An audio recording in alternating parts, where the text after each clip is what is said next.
I can make it work. Anybody can make it work. It's mostly just me not wanting to put time into it. I'm just like, oh, okay. It's not that much time. It's astonishing. Okay. All right. But this page has all the answers. All right. Okay, thanks. It even has for M chip and Intel chips. Gadzooks.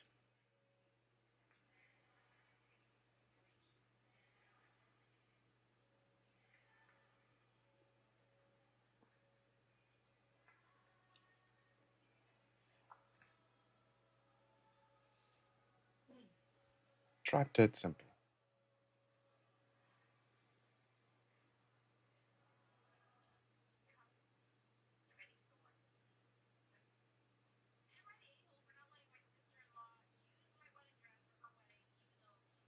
Oh, actually, it's pretty involved.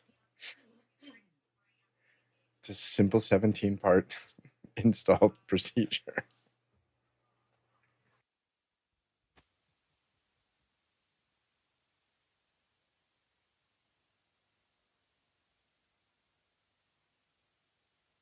I only worry about the ones that start with burn 3 prayer sticks.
Oh, I got muted. Hi, everyone. Welcome to Office Hours. You can, sorry, someone muted my my software on the software end. Don't do that. Hi, everyone. Welcome to Office Hours. If you are watching on YouTube, you can find out more about what we do at officehours.global. Our first hour is general discussion. Our second hour is usually something we want to spend a little more time on, and we're really excited today about having the whole team from our, well, not the whole team. There's a massive team, but some of the team from actually Office Hours itself. And the entire backend team, there's a huge development team that actually puts together Office Hours, and it's a lot more complicated than you think. You might think that it's a basic little, Zoom meeting or whatever, but it's a lot more than that. We're going to show you more about that in the second hour. And let's go ahead and jump into the questions. Bill, what do we have? First one comes from Graham Cardwell in Belfast, Northern Ireland. And Graham says, I've been successfully using the free version of WeTransfer for some time, but am now at the stage where my file sizes are often over its limit of 2 gigabytes. What other options should I look at when considering a paid-for transfer service? Go, Jonas. I mean, you could use something like Google Drive or OneDrive, but we found that they are not the best at transferring large files. So like, especially when you talk about much more than 2 gigabytes, that's where all of these typical file sharing services start to collapse, because they're really built for multiple small files being uploaded, like a bunch of images, a bunch of small videos, a bunch of that type of footage. So I would look at Frame.io. It's not that expensive. For like $15 you get the One Pro account, and that's what I've been using. You can easily share, and then you get sucked in. That's what we've been using for easy file sharing. Yeah, go ahead, Chris. Yeah, Graham, what I would recommend doing, because you're using WeTransfer now successfully, just pay for it. You're gonna, it's gonna be comfortable. That's gonna be the easiest next step up. The other thing that I'd like to say about all transfer systems is that just because it's easy on your end doesn't mean it's necessarily easy for the person receiving the files. One of them, I think it's Google Drive or something. One of them, it's like nearly impossible to download like a whole bunch of files. And as an editor, quite often I'm sent a whole bunch of files all at once. And some of them are just an absolute nightmare. Another one to look at, though, if you want to get like more high-endy, and I just was introduced to this a couple of months ago. It's called Massive, M-A-S-V, I think, .com, and super fast. It gives you the ability to bond together multiple paths if you have multiple paths out of your location. But it's worth looking at. Massive, M-A-S-V. But Graham, for your situation, I would just pay for the pro version of WeTransfer. Go ahead, Bill. For a long time, I had migrated into the Frame.io system, and they had a system called Transfer that they coded about, I guess, halfway through the time that I used them a lot. And it parallels your uploads and downloads, and I increase bandwidth tremendously because it really saturates whatever connection you have. When Adobe bought them, I started using them less and less because I'm not an Adobe subscriber, and I didn't want to be too much over there. They work. In fairness, Frame.io works even if you're not an Adobe subscriber, but I felt like that's what they were going to be developing for.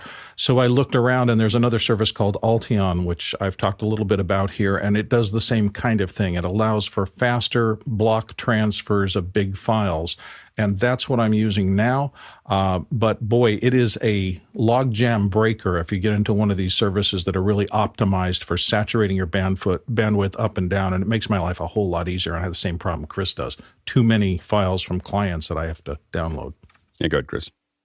Bill, so in moving away from Frame, are you still using Frame for reviews, or have you tried some of the other services? Alteon has that review system as well. It has the same kinds of things, and I've been interested because they're kind of an Apple. They're very friendly Apple. They also do other services. I'm not all of these transfer services that I think want to get the biggest audience they can, but there are some things. For example, they've just at Alteon announced USDZ as one of the formats they support for transferring files.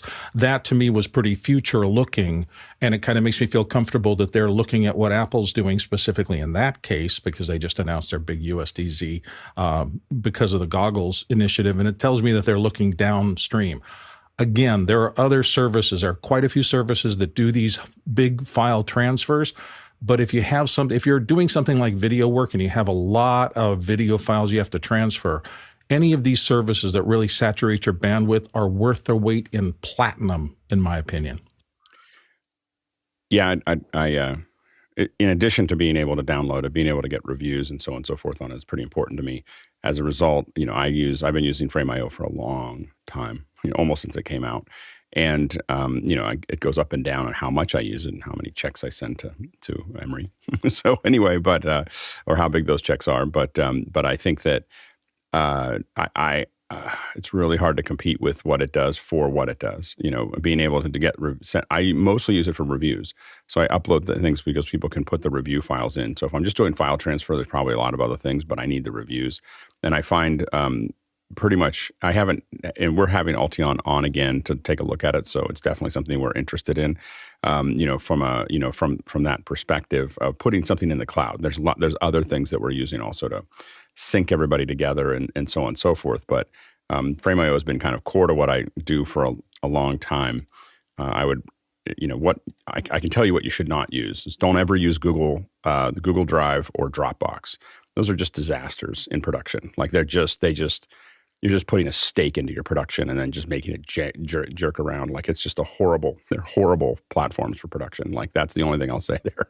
But the other ones are you can do a lot of other things. Go ahead, Bill. I'm going to support that. I'm right in the middle of a Dropbox set, and I keep getting you've maximized the amount we'll let you download, and I have to wait 24 hours to restart my downloads. That drives me insane. The other thing I was going to say is I had a big win about 4 years ago when using Frame.io, and that was that I was also taking a lot of content that I had up on Frame and moving it to my Vimeo Pro account because that was the public-facing that fed the videos into websites and things like that. And I went to transfer a huge video thinking it was going to take a couple hours, and I clicked it and they said, we're done. And I realized the servers, whether it was AWS or one of the big cloud services, were plumbed into both services, and they just had to set a little flag, and suddenly my video was over there, no time at all. It was, fabulous. And to be fair, I use Google Drive for other things, and I use Dropbox for other things. But there's nothing like saying, I don't do this very often, like sending a G Drive, a link to your client. Next question. Next question comes to us from David Brady in New York City. Are there any simple to implement methods to extract Zoom username in order to generate lower thirds in products we're aware of, be it Mimo Live, SPX, and so forth? Tlaloc? So I think for me, in my mind, the simplest is just Zoom OSC and Isadora, and then sending a URL command out of Isadora. There's no code. It's just super, super simple. And you come out of the active speaker handle coming out of Zoom OSC, and then it'll switch your lower third appropriately. Others have found it pretty simple to do with Companion. I find Companion hard to kind of wrap my brain around sometimes. But Companion, I know that Sargent, I can't remember his first name all of a sudden, did a whole bunch of work with that, with Zoom OSC into Companion and then out.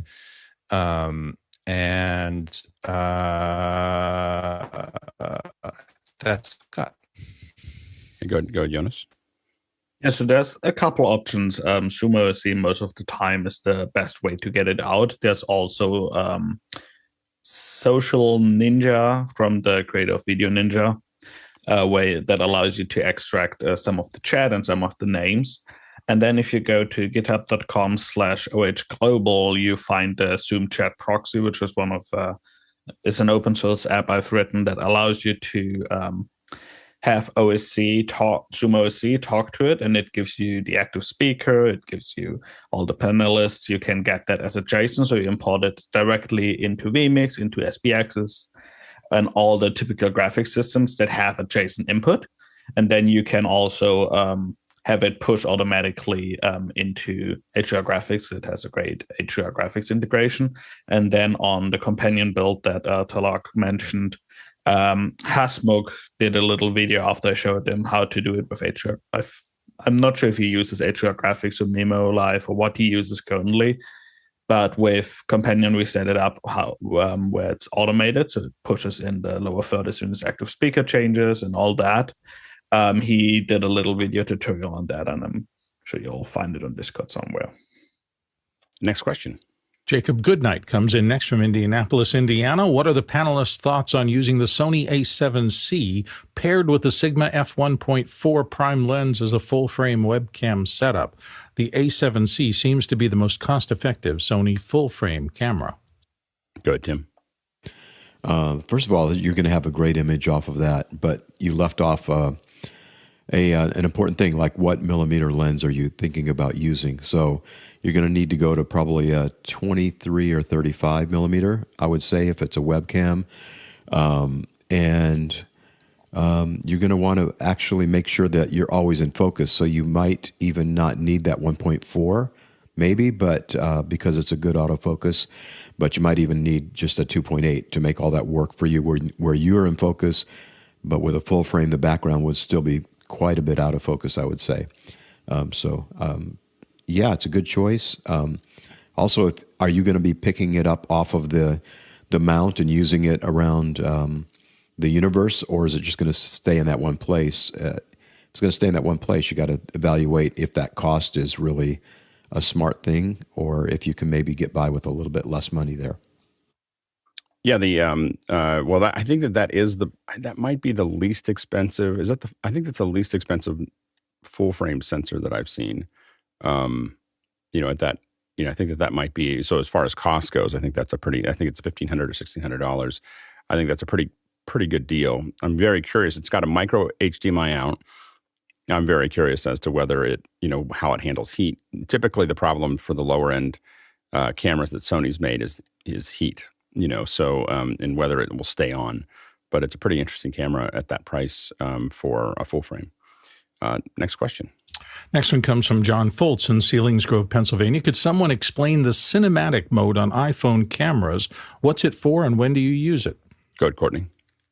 Well, when you're shooting horizontal, first of all, not vertical portrait.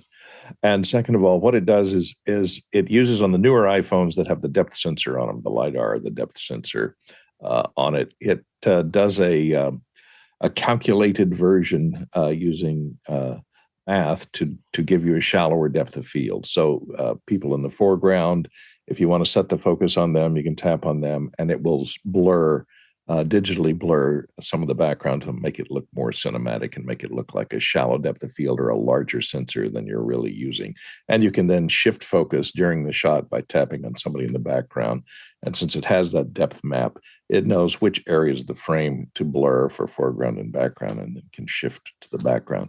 So it gives you the look of a focus puller pulling focus and gives you a much more dramatic look. It also uses, I think it uses the Dolby HDR contrast range, so it gives you a little more contrast and boosts it up and let you have high dynamic range in your photography. Go ahead, Bill. Courtney pretty much nailed it. We've been hearing about computational photography for a long time. This is the beginnings of computational techniques used in video rather than just photography. And it's a cool look. It doesn't look exactly the same as using the right lens and getting that beautiful bokeh on the back, but it's a solid thing if you want that shallow depth of field look to, for example, focus on the person and blur the background that might be distracting behind them. Yeah, I think that if you want it to kind of look like film, it can. And what's interesting about it is that that it's keeping all that data. It's not really doing it. So it's, and again, I wouldn't use this I don't think I would use this in production. I know Apple sells it as something you could build a cinematic film with, but this is not. This is making your home videos look like production, not your production looking like production. And so there won't be the dynamic range. There won't be a lot of other things.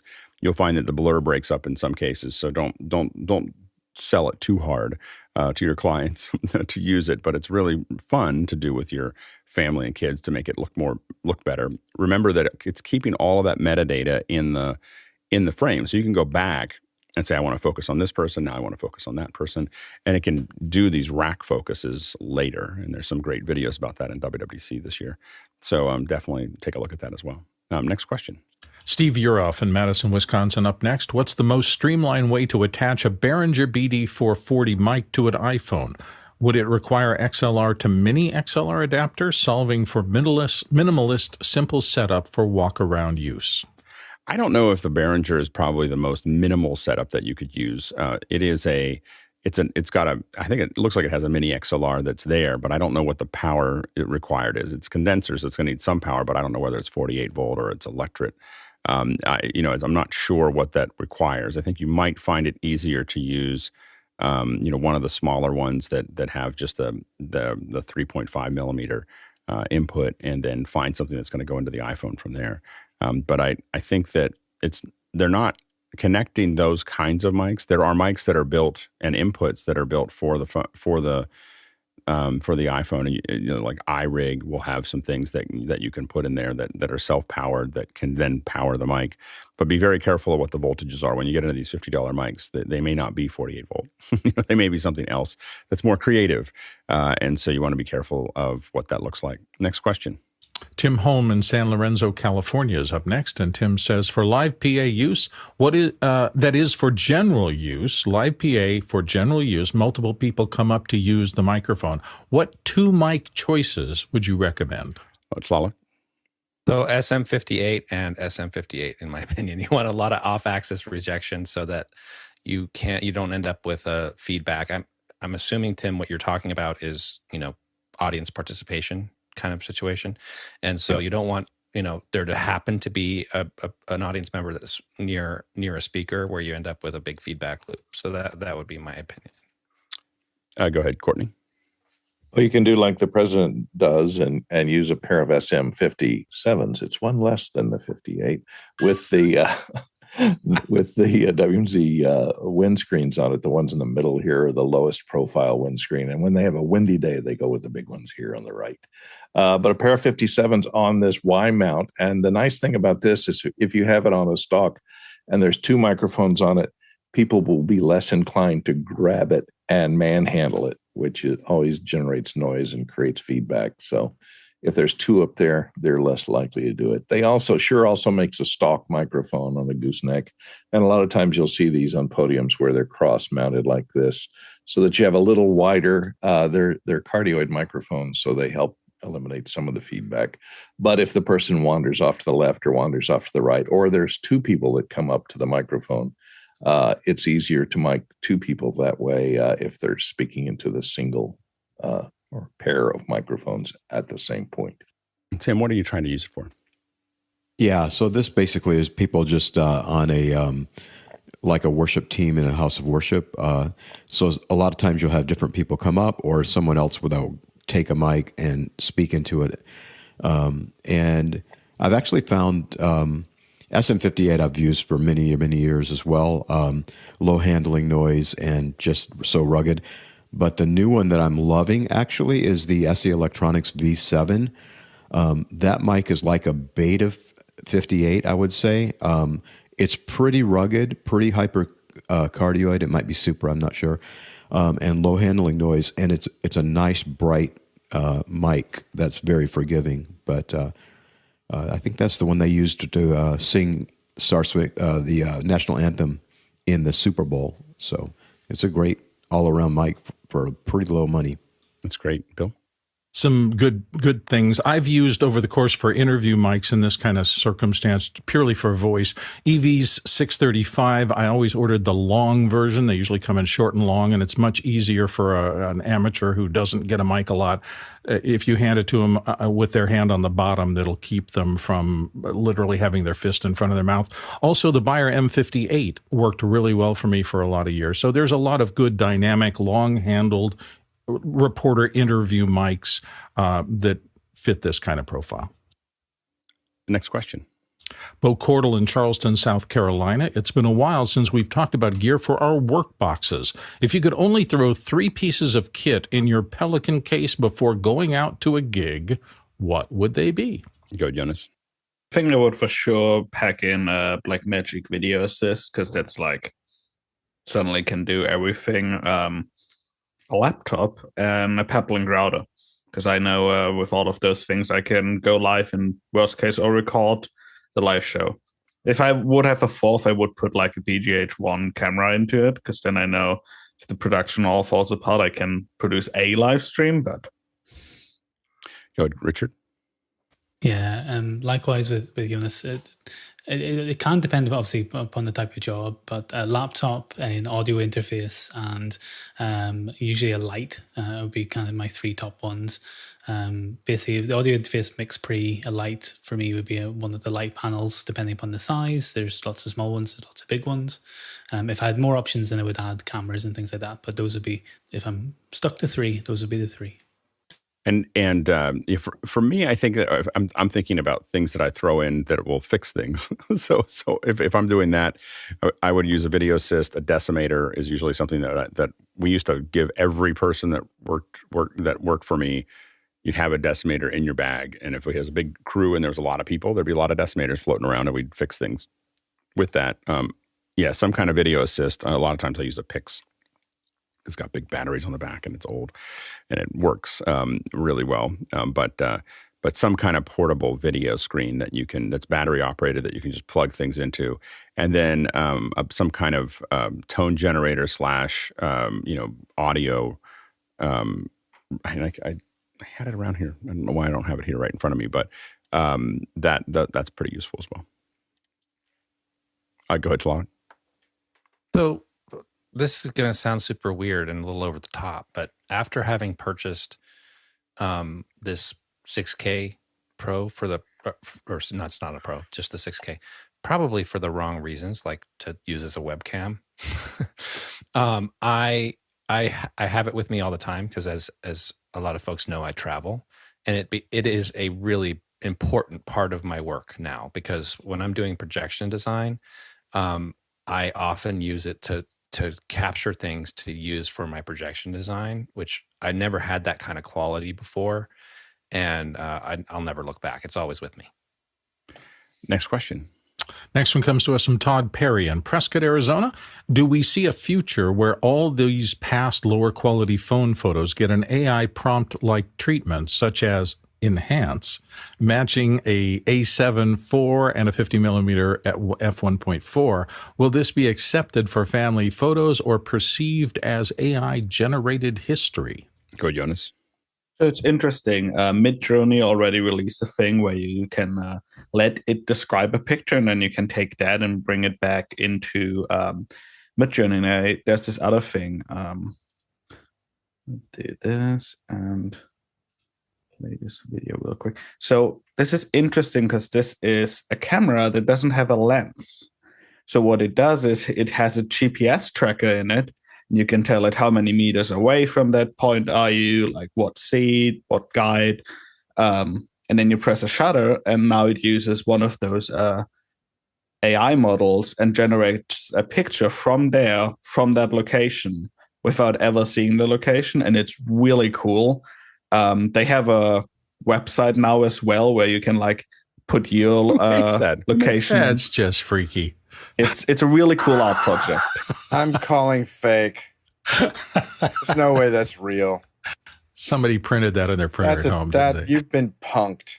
Go ahead, Courtney. Yeah, there are AI sharpening filters you can buy. Topaz Labs, I think, has some that can do things like this. It can take older pictures that are less sharp and then sharpen them. A lot of times this results in, since it may not know the difference between foreground and background, it'll just sharpen everything. So if you had something that has something more blurry than the foreground, or you've got lower resolution, it may degreen it, sharpen it, and then add the green back in. If you use AI to correct your old photographs, you may end up looking like Tom Cruise, because all the deep fakes that are floating around on the internet are all of Tom Cruise for some reason. Because why not? Go ahead, John.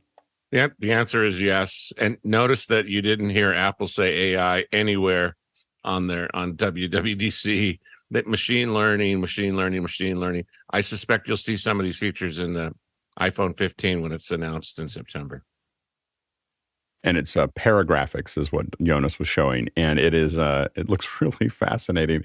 If it's a fake, it's a really, really well done one. Like it's I think that it could be. I mean, it could be just something that's a little bit of. What is that red squid on the front of it? I don't know, but it looks great. It's fake. It's odd. Did it come out on or around April 1st? That's what I want to know. No, it didn't. Like I just took an image with it from my location, and it looks surprisingly accurate.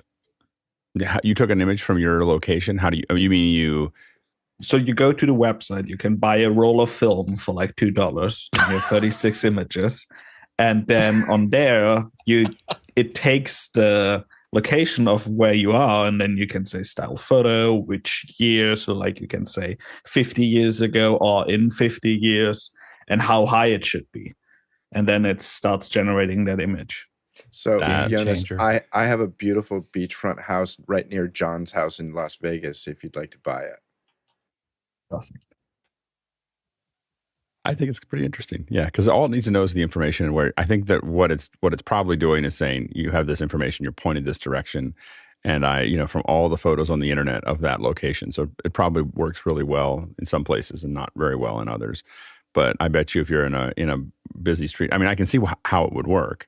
Like with GPS information inside of photos, it could accumulate an enormous amount of information and shoot something reasonably good.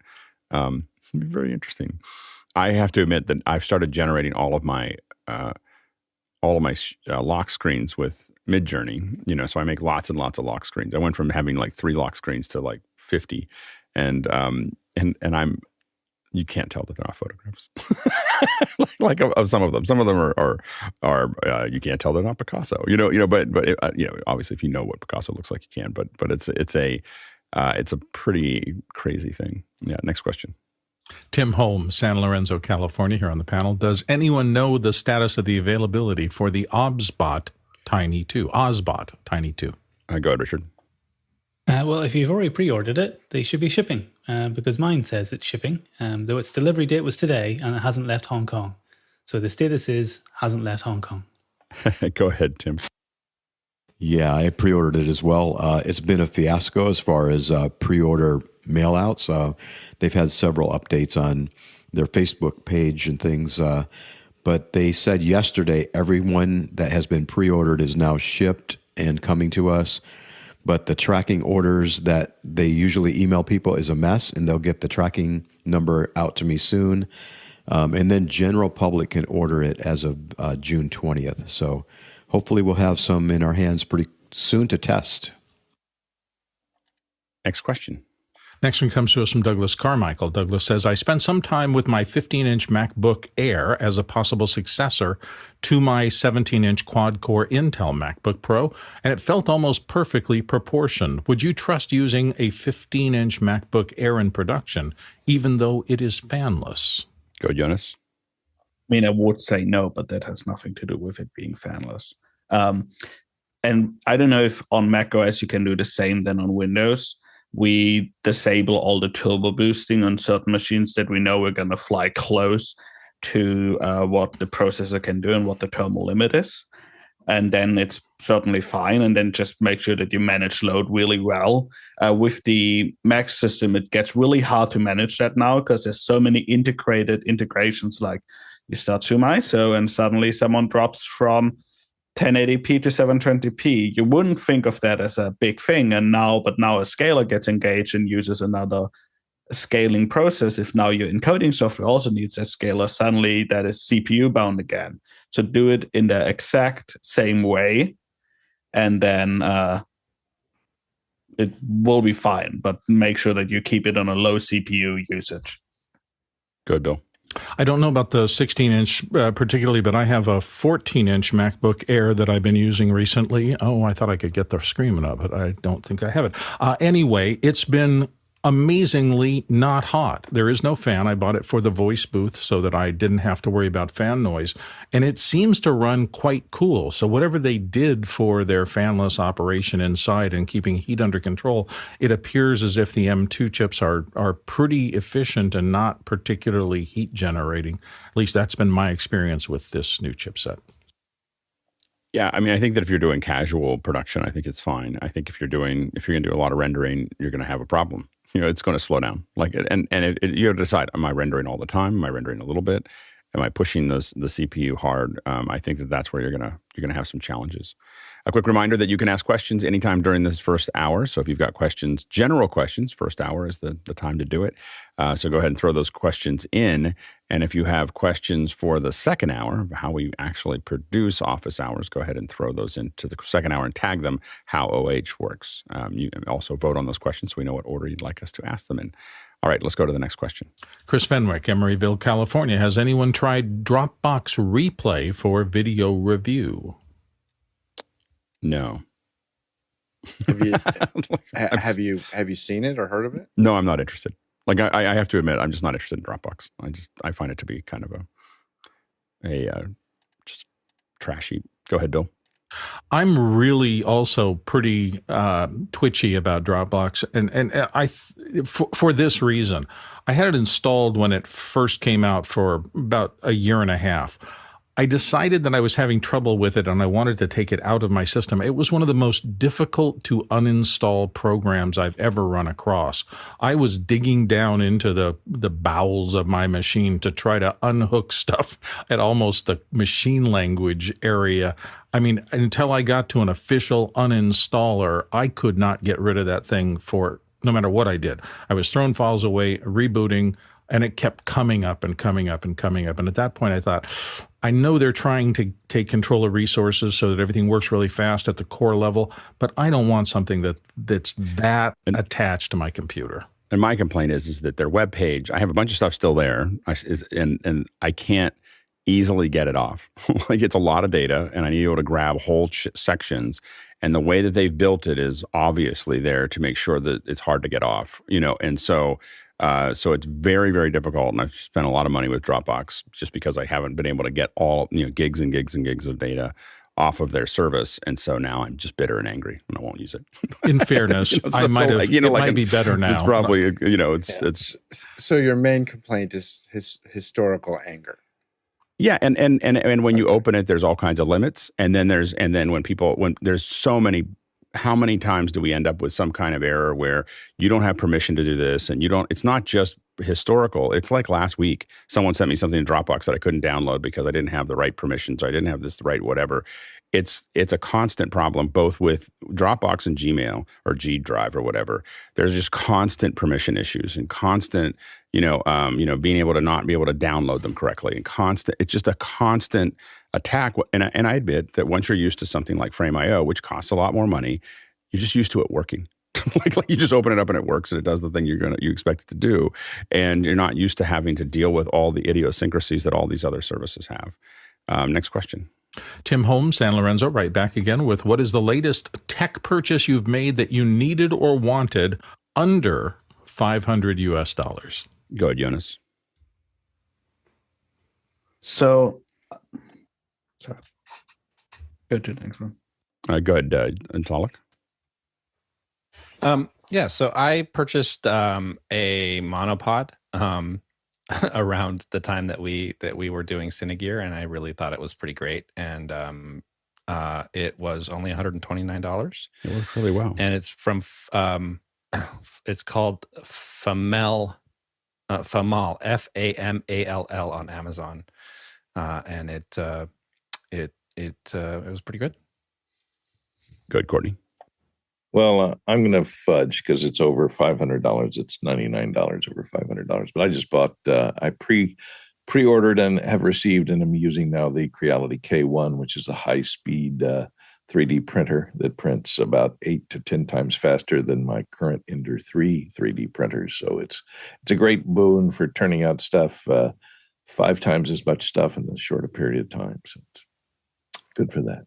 Go, Tim. Yeah, I got the Wacom One that I like pretty good. I got it for $299 at B&H. I bought a V-mount, small rig V-mount for a Rails this morning before the show because I needed this weekend, and so I had to get it out before that's why I was a little joggled as I had to fix something with my order this morning. But anyway, but I needed it this weekend, so we ordered some of those. That's the latest one because it's only minutes old. Next question. Douglas Carmichael in next. Tlaloc, what did you think of the ETC EOS Apex consoles when you saw them at Cinegear? Are they a solid upgrade for the existing EOS users, or are they targeting the Hog Grand MA market? Go ahead, Tlaloc. So I don't think they're necessarily targeting the Hog Grand MA market, but what it is a really good upgrade for the existing EOS users. Also, the DNA of Hog is sort of creeping its way into the console, and certain things about how Hog works are starting to show up in EOS, which allows for better busking. And I think that you're not going to take a large concert show. I immediately think of Eurovision and put it on an Apex and have much success. I don't think yet. And you're also not going to have programmers are not going to enjoy that. What they want is to use what they use and know how to use it really, really well. It is a lot of money lost for any kind of relearning of how to do this stuff. It's got to be in that same ecosystem. So I don't think that you're necessarily trying to replace that other console. But I do think that you're taking what we learned from Hog and MA and combining it with what's beautiful about ETC. And so I think in a lot of ways it's a really good console. They're really expensive, but so are some of the other larger consoles. And so I think if you need a console that can do busking, can do queuing, can do shows, and show control, I think Apex is really good because it kind of crosses both of those T's. Next question. Tommy Schatz in St. Paul, Minnesota. What do I need to have to operate a pan-tilt zoom camera and sound for broadcast remotely? Include comms. This is for a house of worship. Go ahead, Jonas. You need a computer there, then you need access to it, ideally through something like Splashtop or Parsec. You need a way to get the multi-view back, so you need a capture card that takes it out of your video switcher into that PC. Then you can use Zoom or any other or a tool that is WebRTC based, so you have a low latency multi-view. Then for comms, what I have done in the past, if it's only one or two operators on comms that need to interface with the on-site crew, I also do that through that PC. At my church, we use Mumble for all of our comms because every operator has Mumble on their phone. So I just pipe the Zoom audio into Mumble. That way, if I talk into Zoom, I can hear that directly. Then for the sound switching, it depends on what console you have. If you have any console that's compatible with a mixing station, I would download Mixing Station, put that on there, and then use a way to do remote MIDI. I've done that. I've written a little program for that, and then you can just plug in your MIDI controller locally. I use a Behringer X-Touch that works really well. You even get the sound levels. And then for the PTZ operation, you need to think about church services are often repetitive enough that you can make it work with presets. So probably Companion would be enough. We have tunneled out PTZ connections really successfully with Cloudflare tunnels. That way, you might have noticed I didn't say a VPN because I know that sometimes that can be pretty hard. For our church, we're like triple natted till I get to the PC where I need to go at, and like it's a whole process of getting a port opened, and you honestly don't want a port open to that network where you're still running old systems. Yeah, so that's what I would do. Reach out to me on Discord if you need help with it. I've done it quite a lot. Go ahead, Tlaloc.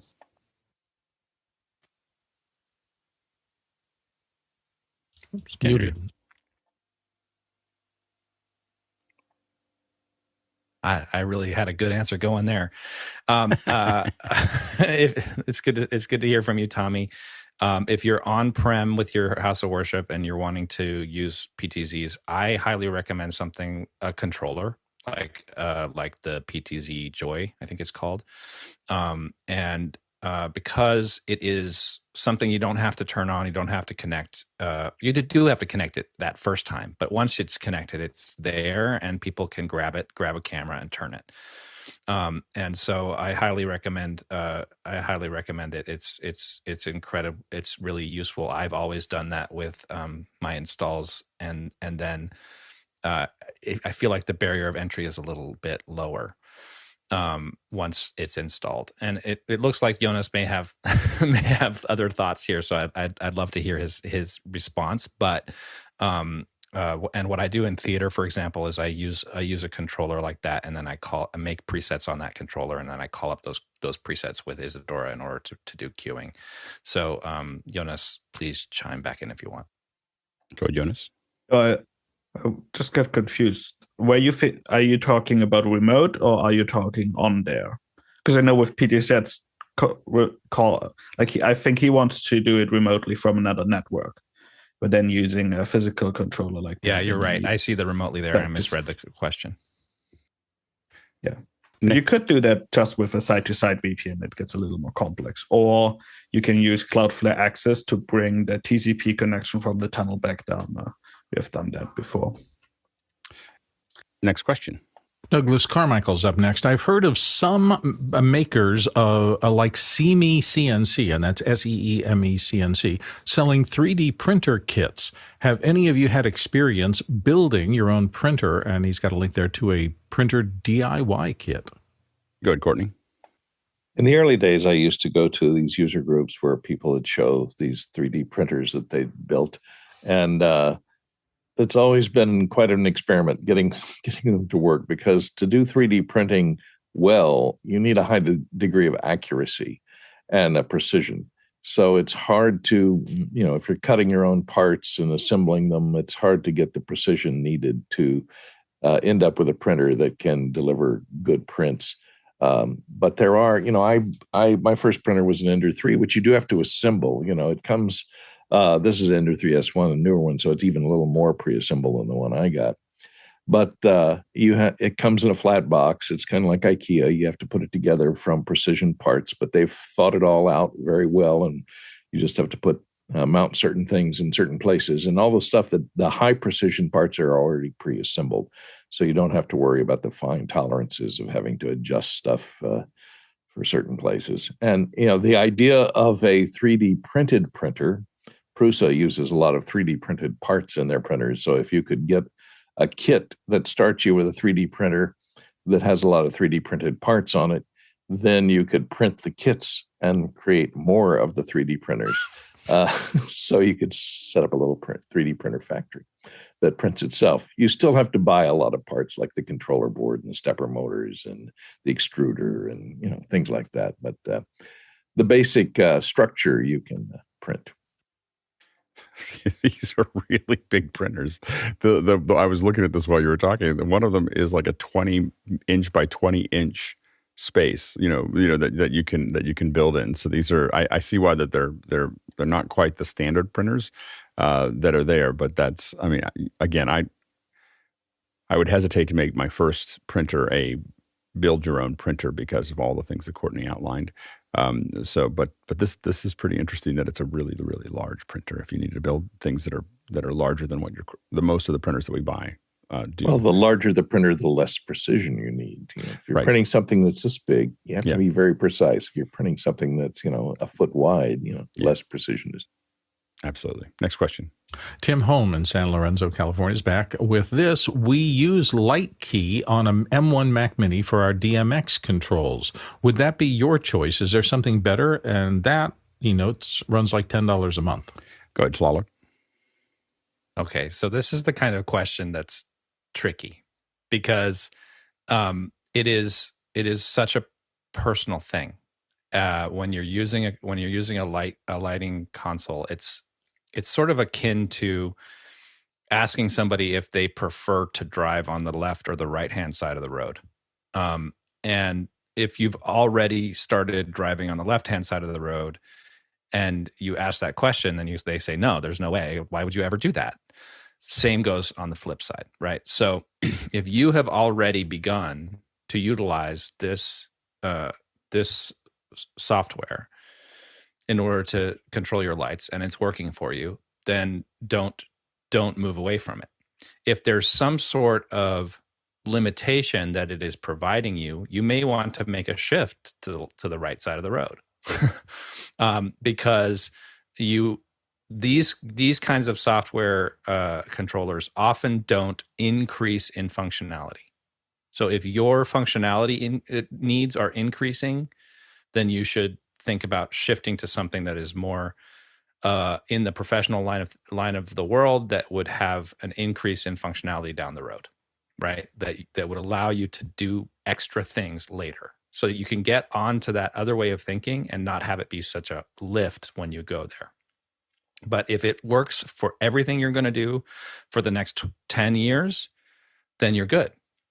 And I say the word 10 years because it's about 10 years of $10 a month that it would cost for you to buy, for example, ETC EOS, right? And get a Nomad dongle and a key and get into that sort of ecosystem.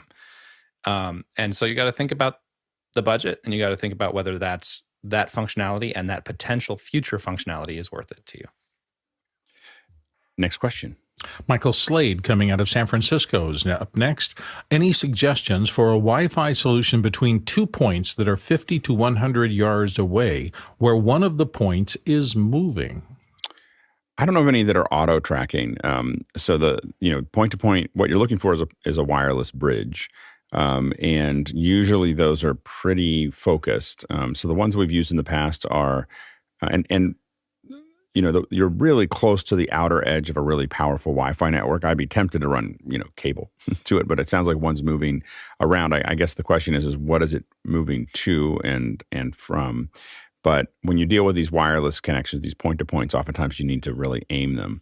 Now, like with Ubiquiti, we use Ubiquiti Wireless. It's a microwave, and it is 2 degrees is the variance that you have, which may not seem very much, but as someone gets further away, 2 degrees gets pretty big. So you kind of just have to aim in that direction, and you'll get and what it has is it has a homing thing. Now, what we've done for some wireless, we've had some pretty aggressive wireless systems. So for instance, with there was a thing called the glass jump. And with the glass jump, we had to track the people jumping out of a blimp all the way down to give them bandwidth so that you could see what they saw on glass. And so they literally sighted them in and were pointing at them as they came down. If you go back and watch the glass jump, you'll notice that there's different smoke for each person, and that's so that they can track the wireless. And so they're literally sighting it in and just tracking them down to make sure that they gave them bandwidth on the way down. So when you're starting to move things, you may have to have someone do that. I think that there's got to be one that's auto tracking at this point, but those are the ones we've used in the past. Go ahead, Jonas. Yeah, you could also look into WISP solutions for like a WISP provider, because those are generally more widespread, and then that might be a solution. But also, it's 90 meters. It might not be that far away. Yep. Go ahead, Courtney. Yeah, I've used the Nighthawk, Netgear Nighthawk beam with beamforming plus, and it uses beamforming in multiple transceivers with multiple antennas or multiple antennas into a single transceiver. And it detects where the signal it's trying to communicate comes from and just forces all of its power into a narrower outlet. Whether it'll make it that distance or not, kind of iffy, but there are beamforming. I guess you could call them automatic aiming, but electronic beamforming, Netgear makes them access points that are out there. Yeah, and these wireless bridges, the small ones are relatively inexpensive in the under $200 range, so you could test them and just see how well it works. The ones that we use are a couple $1,000s, and they go, I think, 10 miles. so you can decide what kind of range and what kind of accuracy and cost you want to do. Next question. Funsak Dorji, coming to us from Dharamshala, India, says, for our next live streaming of a soccer tournament, to save cost, we want the commentator to be in another location. What would that entail to have his commentary in the live stream? I guess they'll use an elemental link and inject his audio. Please explain the process if possible. Go ahead, Jonas. I think you have multiple options there. If you just accept his feed is going to be a little latent, use something like Zoom, ship him the feed, and have him talk into Zoom, take the Zoom feed out and put it into your mixer and do like a proper mix. In theory, you could do things like having a second input into Media Live, since you're already using an elemental link, have his audio come out that way. That makes syncing really hard. If you don't want to do it on the ground, I would just boot up an instance with vMix or OBS in the cloud, have it stream to Media Connect SRT or TS into the VPC, and then mix it in there. That way you also have like a failover. If your local connection goes out, the commentator can continue. And that way, vMix and OBS both have a way to delay the feed. So what you could actually do is like calculate the flight time from what he sees class to class from AWS back to the commentator. So now you have the whole round trip time. So if it's, let's say, Zoom, you add 600 milliseconds.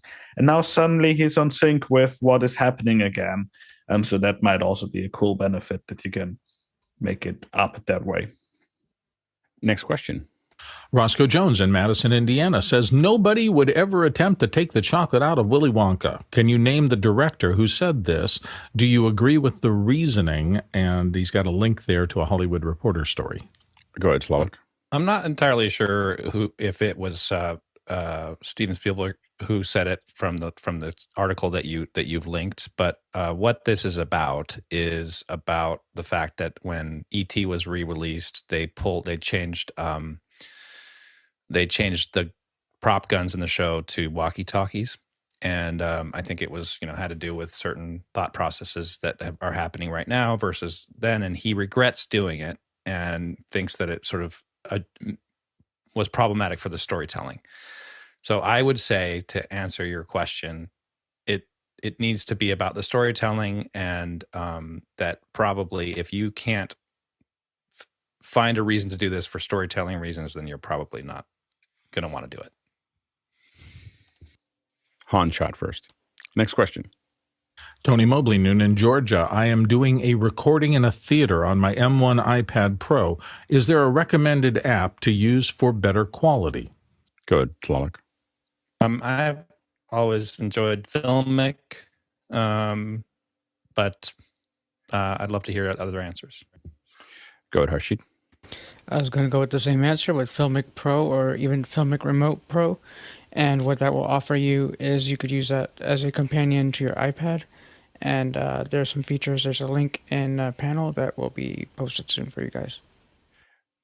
Yeah, and I know that some people complain about the price of Filmic or the subscription model, but it's still the best, if you're filming something with a camera or with your iOS device, it's still the best one out there. Next question. Robin Cutshaw in Atlanta, Georgia. Cheap motorized boom arm.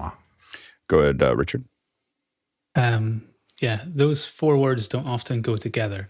And I really hope that if you're matching a camera with your cheap motorized boom arm, you're also having a cheap camera. But the one I would recommend is Eldachrome. They are really reliable. They're on the end of cheap. It's about £1,000, but it's not very, very cheap. But it's certainly the cheapest that I would recommend. And I would trust putting a camera that's worth more than the jib on top of. Go ahead, Courtney. Yeah, I don't think I could top that one. That's good. Here's one that you could get on eBay for about $99 for $100. Is the Armatron from Radio Shack. They don't make it anymore, but it is a cheap motorized arm, and it's robotic. Go, Bill. Go all the way. Yeah, that's what I'm saying. Go all the way. Stop fiddling around. Gotta get Scorpio. It's all about the Scorpio. All right, next question.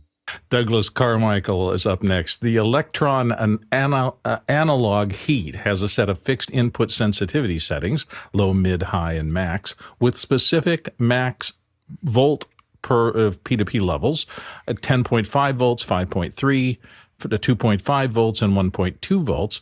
How should I set the input gain properly without a variable gain capability? I don't know. I think you might be asking a question that a product that we don't use. So I think you might have stumped the panel on that one. Go ahead, Chris. Can't hear you, Chris. I think the answer is yes, you should set the gain properly. Next question. Next question. Gordon Lake in Los Angeles, California is up next. And Gordon says, what's the best way to feed a teleprompter screen of a remote host and maybe even an aux feed of guests when not being used to read a script?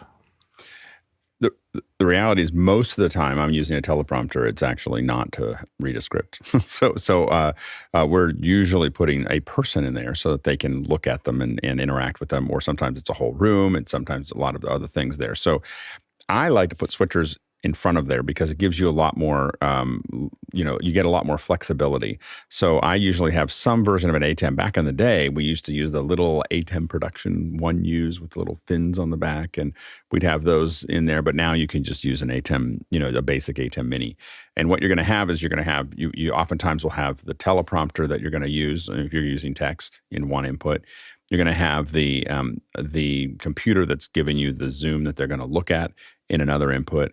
And then you might have other things. You might have other rooms. You can jump to other things if you need those other inputs. But the cool thing about that is one of those oftentimes for us was a Keynote, like another computer with Keynote on it that we would just type messages into. And what we would do is we'd have them set up in the center, and we would make them kind of a dark gray over a black background and just do a Luma key. And we could just key it over top of the middle so that we could give the speakers messages. And the kind of messages we would do is like if you're doing a satellite media tour, you have a person who's sitting there, and every 7 minutes they're talking to a new TV station. And so what we do is we put over in the corner or right in the middle sometimes, this is KTCL. They are in Fort Collins, Colorado, and the person you're talking to is this name. And we would just key that into the teleprompter, and it's so awesome because you sit there and they go, "Hi, Kelly, how you doing? How's it going in Fort Collins, Colorado?" And they're looking straight at them.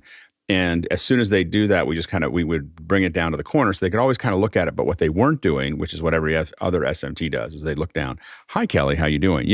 And so, or glance down and then glance back up. It's a little thing, but it worked really, really well. And so being able to add those notes to it is really great. And I find a switcher is kind of, for me, it's pretty ninja.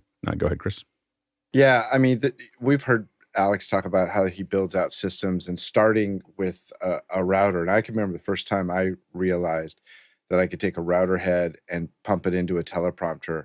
It was like, oh, wow, this is super powerful to just be able to put anything at any time. And Alex, super smart to, actually use a switcher output with the keyer, to be able to do that. But yeah, that's why you want to start everything at a router.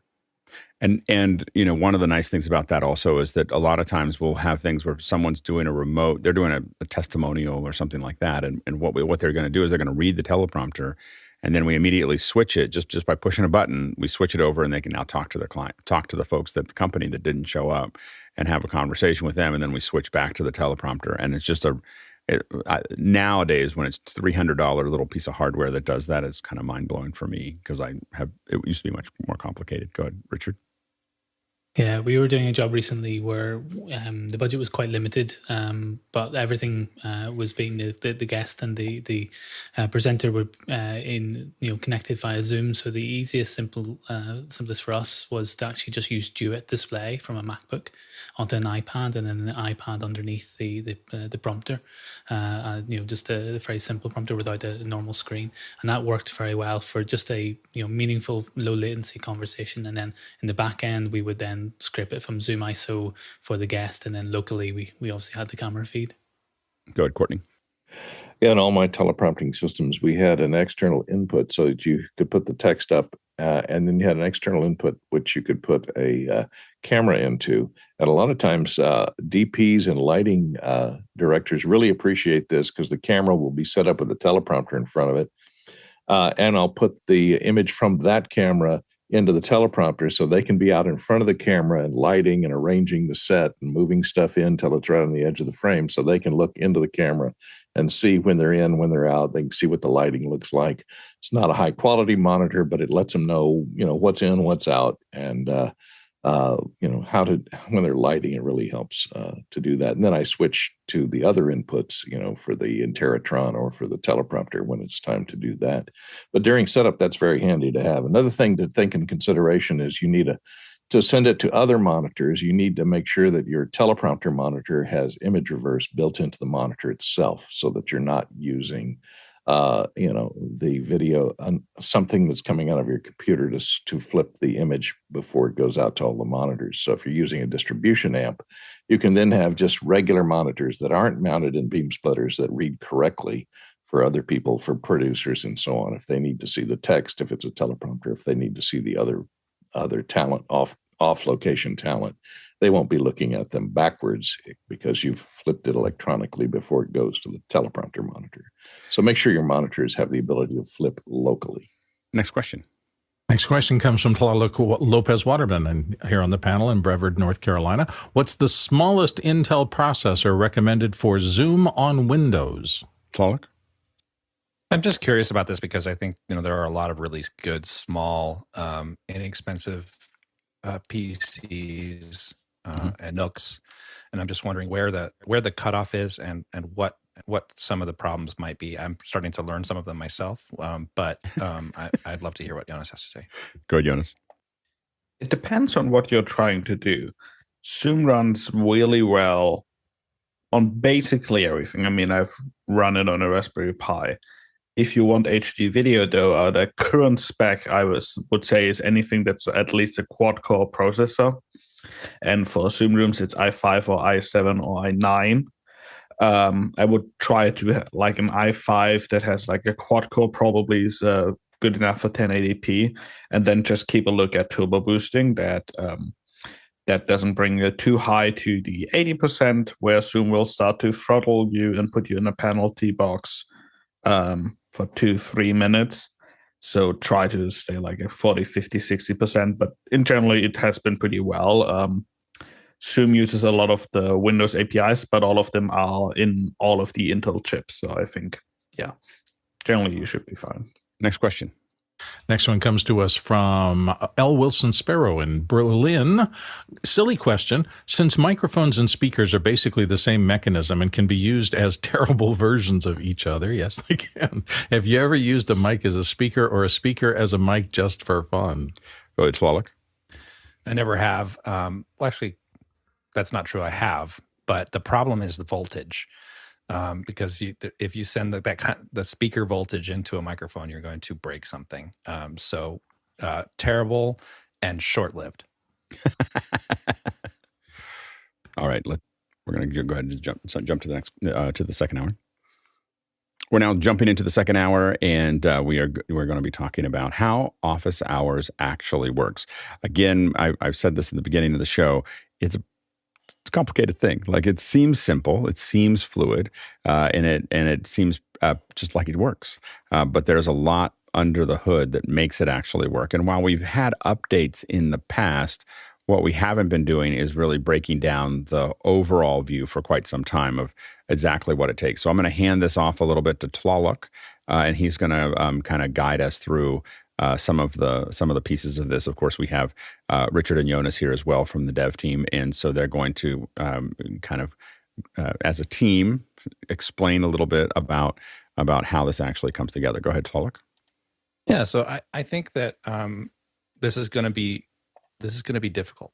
I'm just going to tell you to explain this to you in this format, but we're going to do our best, and I'm going to try to break it down to the different groups of control and of logic that we try to utilize, which includes universe control, which allows our TDs from around the world to access the system and make input commands.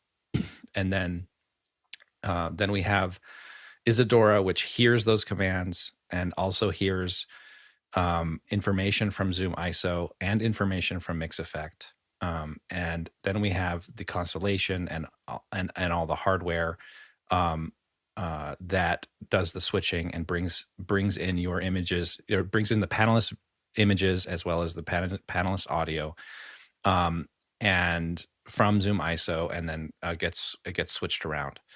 And then there's also this other component that I'm hoping Jonas will help us with, which is the idea of how do we safely connect to the universe program in order to make these controls happen. And then there's the Mukana side of things, which allows us to take the producer questions and bring them into the system and show them on screen. It also allows us to pre-build the super source, and the super source is related to who has raised their hands on a particular question, and so that is built by sending commands over to MixEffect in order to build that super source that can be utilized.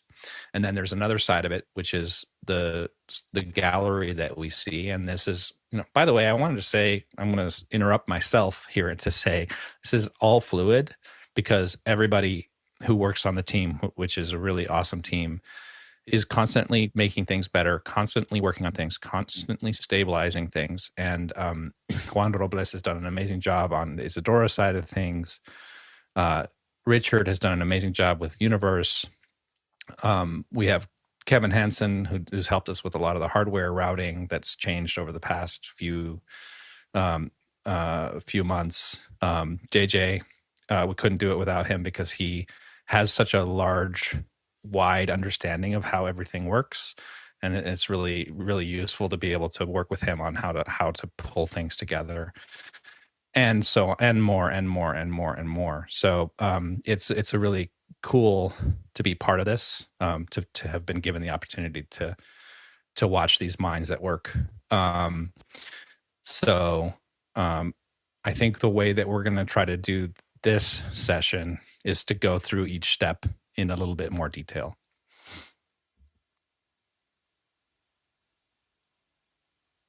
Nope. Jonas? Oh, okay. So, Richard, do you want to go? Yeah, sure thing. So from my perspective, there's probably, in how office hours works, there's kind of three different sections. There's kind of what we're talking about today, which is the tech, but actually there's way more, because there's also the team, and then there's the production side. So the tech is actually the underlying thing that brings it all together, but the team that is behind it is actually what really makes OH work. And that takes a way more effort even than the technical side. And then there's the panel and production side. And all those three things are kind of what combine on a daily basis to make OH work in the way that it does.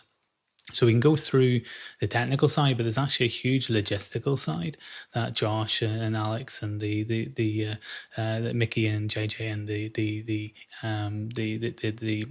panels. I'm losing the councils come together and choose topics and bring things together, and the team itself. There's a huge logistical side, and that's really quite interesting, because that's the iceberg that we often miss, because that's where, as Alex mentions, the village that people who are watching this as a community can actually get involved in and get their hands in, and that's a really interesting side, as well as then the kind of production side where the panel and the mechana, that's really kind of all three things have to link together to make it work.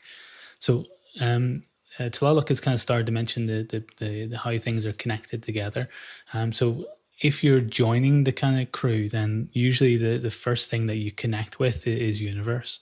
And Universe is basically just the user interface for the system. So this is the technical director interface. So if you come in and cut the show, then this is what you'll be faced with. And what we've tried to do is dumb down all of the different complex things that a show involves into one page as much as possible. So this down below, we have obviously all the different buttons to select up to 20 of the different inputs, so 20 of the different panelists. These are preview buttons, so when you press them, it doesn't go straight into program, so it just previews them in the switcher. Then we have some of the more bespoke buttons that kind of are emergency. So host is programmatically chosen as a set. So each day the question manager will assign the host and the reader in Mechana. That Mechana tells Isadora who's been set. And then that will basically, when the host button is pressed, it only goes to the person who's been assigned as host. So those kind of buttons, the gallery and active speaker as well, are very specific kind of inputs. The active speaker is an interesting one in and of itself to kind of talk about, because active speaker is, because we're using a constellation to cut the show, active speaker is a system that is designed by Isadora to take who is speaking and then add a little bit of special food to it, which then Tlaloc can take. But it's done on a constellation ME2 of that constellation. So in the it's then sent through into the ME1, that kind of live cut, and then that button is then essentially just recalling a specific input. I think in this instance it's input 21, say, and then but all of that button that hides all of that complexity of what's going on behind it. So then at the top, we have our supersource buttons that can bring up different presets of supersource. So this is where our universe is, again, talking to Isadora, which talks to mix effect to recall specific types of supersource. But then again, the complexity of it, these supersources are then auto-filled by who has raised a hand on Mechana, as Tlaloc says. And then that's all filled by essentially Isadora, talking to the constellation. On this side, then just some simpler kind of buttons, transitions at the top, and then we have graphics buttons. So things like the downstream key. So if you're seeing at any stage, say someone's lower third, if there's a lower third comes up underneath me, that'll be on the downstream key. The question comes up on the downstream key. So we haven't necessarily labeled those buttons as being like what they do. We've labeled them what their role is usually in the switcher. So we've tried to make this as connected to a normal ATEM or normal kind of switcher as possible with certain terminology, so that people who come into this system for OH can then easily go off and start using their own systems in a similar way. So the question in and lower third essentially then activates one of the other programs that we talk about, which is SPX, which is on another computer. So all of these are basically controlling lots of different computers that are in 090, and it's just a whole slew of massive different things connected together. It's quite fascinating. This is the more complex page when you start to delve into things. This is the EIC page. We're not going to dwell on it, but essentially it holds a lot of the different things that that entire interface that I just showed you is distilled into this one section of this page, and everything else here is then more complex in how people are then assigned and routes through SUMISO. And recently we've started to change some of the ways the gallery has been made to make it more stable, so SUMISO doesn't have to change as much. So that's kind of what people get their hands into first of all. So Universe then talks, as Tlaloc said, to Isadora, and Isadora then talks to several of the different programs, talks to SPX, talks to Mix Effect, talks to SUMISO, talks to the constellation. So Isadora is the brain, as we refer to it. You go, Jonas. Yeah, so the question now, of course, is that we have all of these amazing layouts that Richard just showed, and now we need to get those websites out. But since this is a live on air show, we also need to do that in a secure fashion where we can know who is accessing it. So what we are using for that is Cloudflare Tunnels, which basically is a reverse proxy that uses a tunnel to reach the Universe instance. What that means is there's no VPN from the cloud to 090. There's no VPN involved. For most of the operators, the EICs have a VPN to fix stuff when it's broken. But for all of the other operators, all they do is they log into a web page, and then on that web page, they get an access URL. So what happens then is you need to log into your account. There's it's called Cloudflare Access, and they set up multiple factors. So we can say, hey, if your email is on our list, if your IP address is on our list, if your IP address doesn't come from this region, you can set up a lot of rules when is allowed to enter.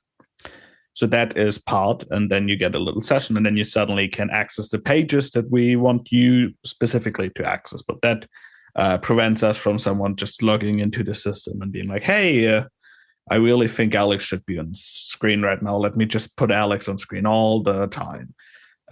That's where we prevent that. And it has been really cool because we can have very granular control where Tolok gets access to a lighting page on Universe. I get access to the EIC page. Richard cuts the show on the cutting page, and Mickey gets an audio page.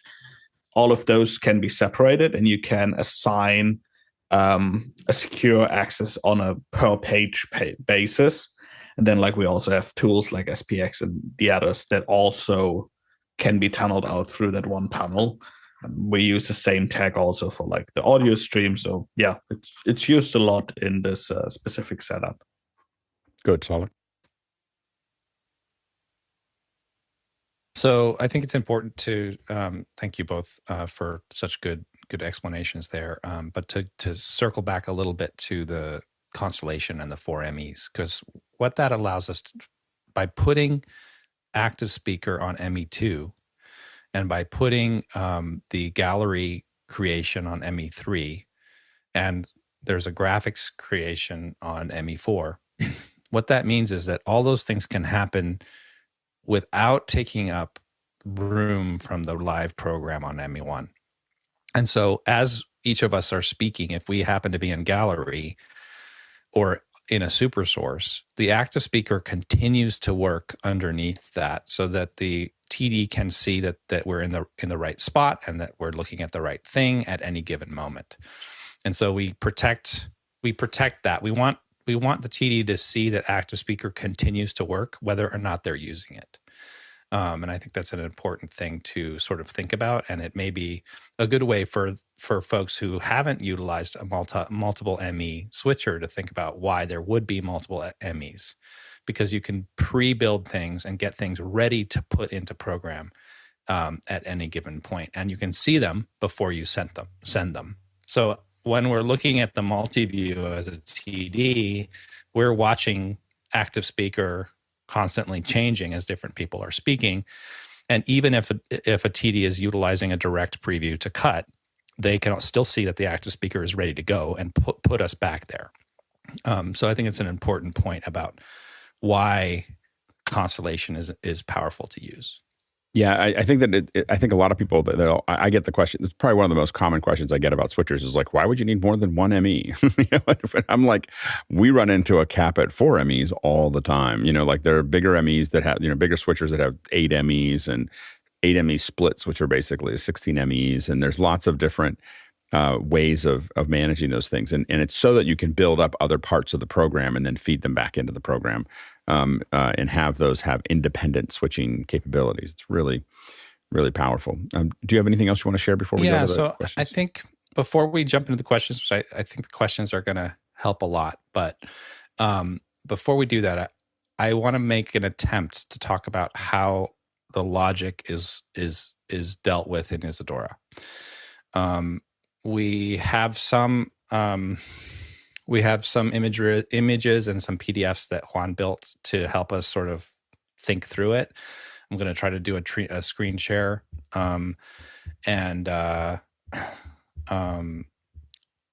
make sure that I'm not showing things I shouldn't be showing. Okay. And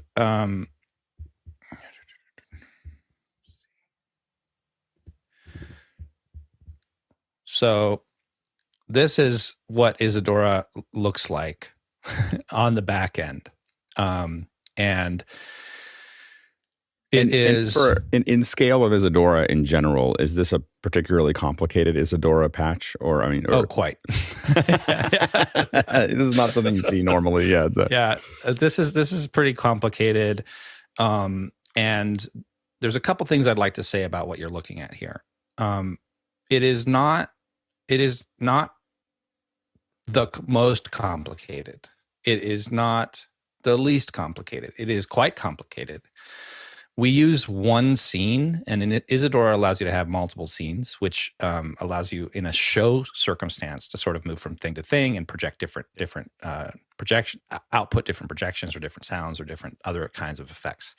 We stay in one scene and send a bunch of information in and out from different places to different places, and we have Isadora do logic to think about how to use that and work with it. And so what you're looking at are these different areas inside the patch, and they all do different things, and they work. Some of them will be talking to SBX, some of them will be talking to Mix Effect, some of them will be talking to hearing from Mukana. Some of them is Mix Effect responding and saying, where are we in the cut? What switch is happening at any given point. Other things are allowing for Zoom ISO to be joined and joined to the meeting, so that we don't have to go into 4 or 5 individual Zoom ISO bots and join them on, so that it's doing all kinds of things and sending a lot of OSC outputs and a lot of HTTP, what is it called, Jonas? HTTP outputs.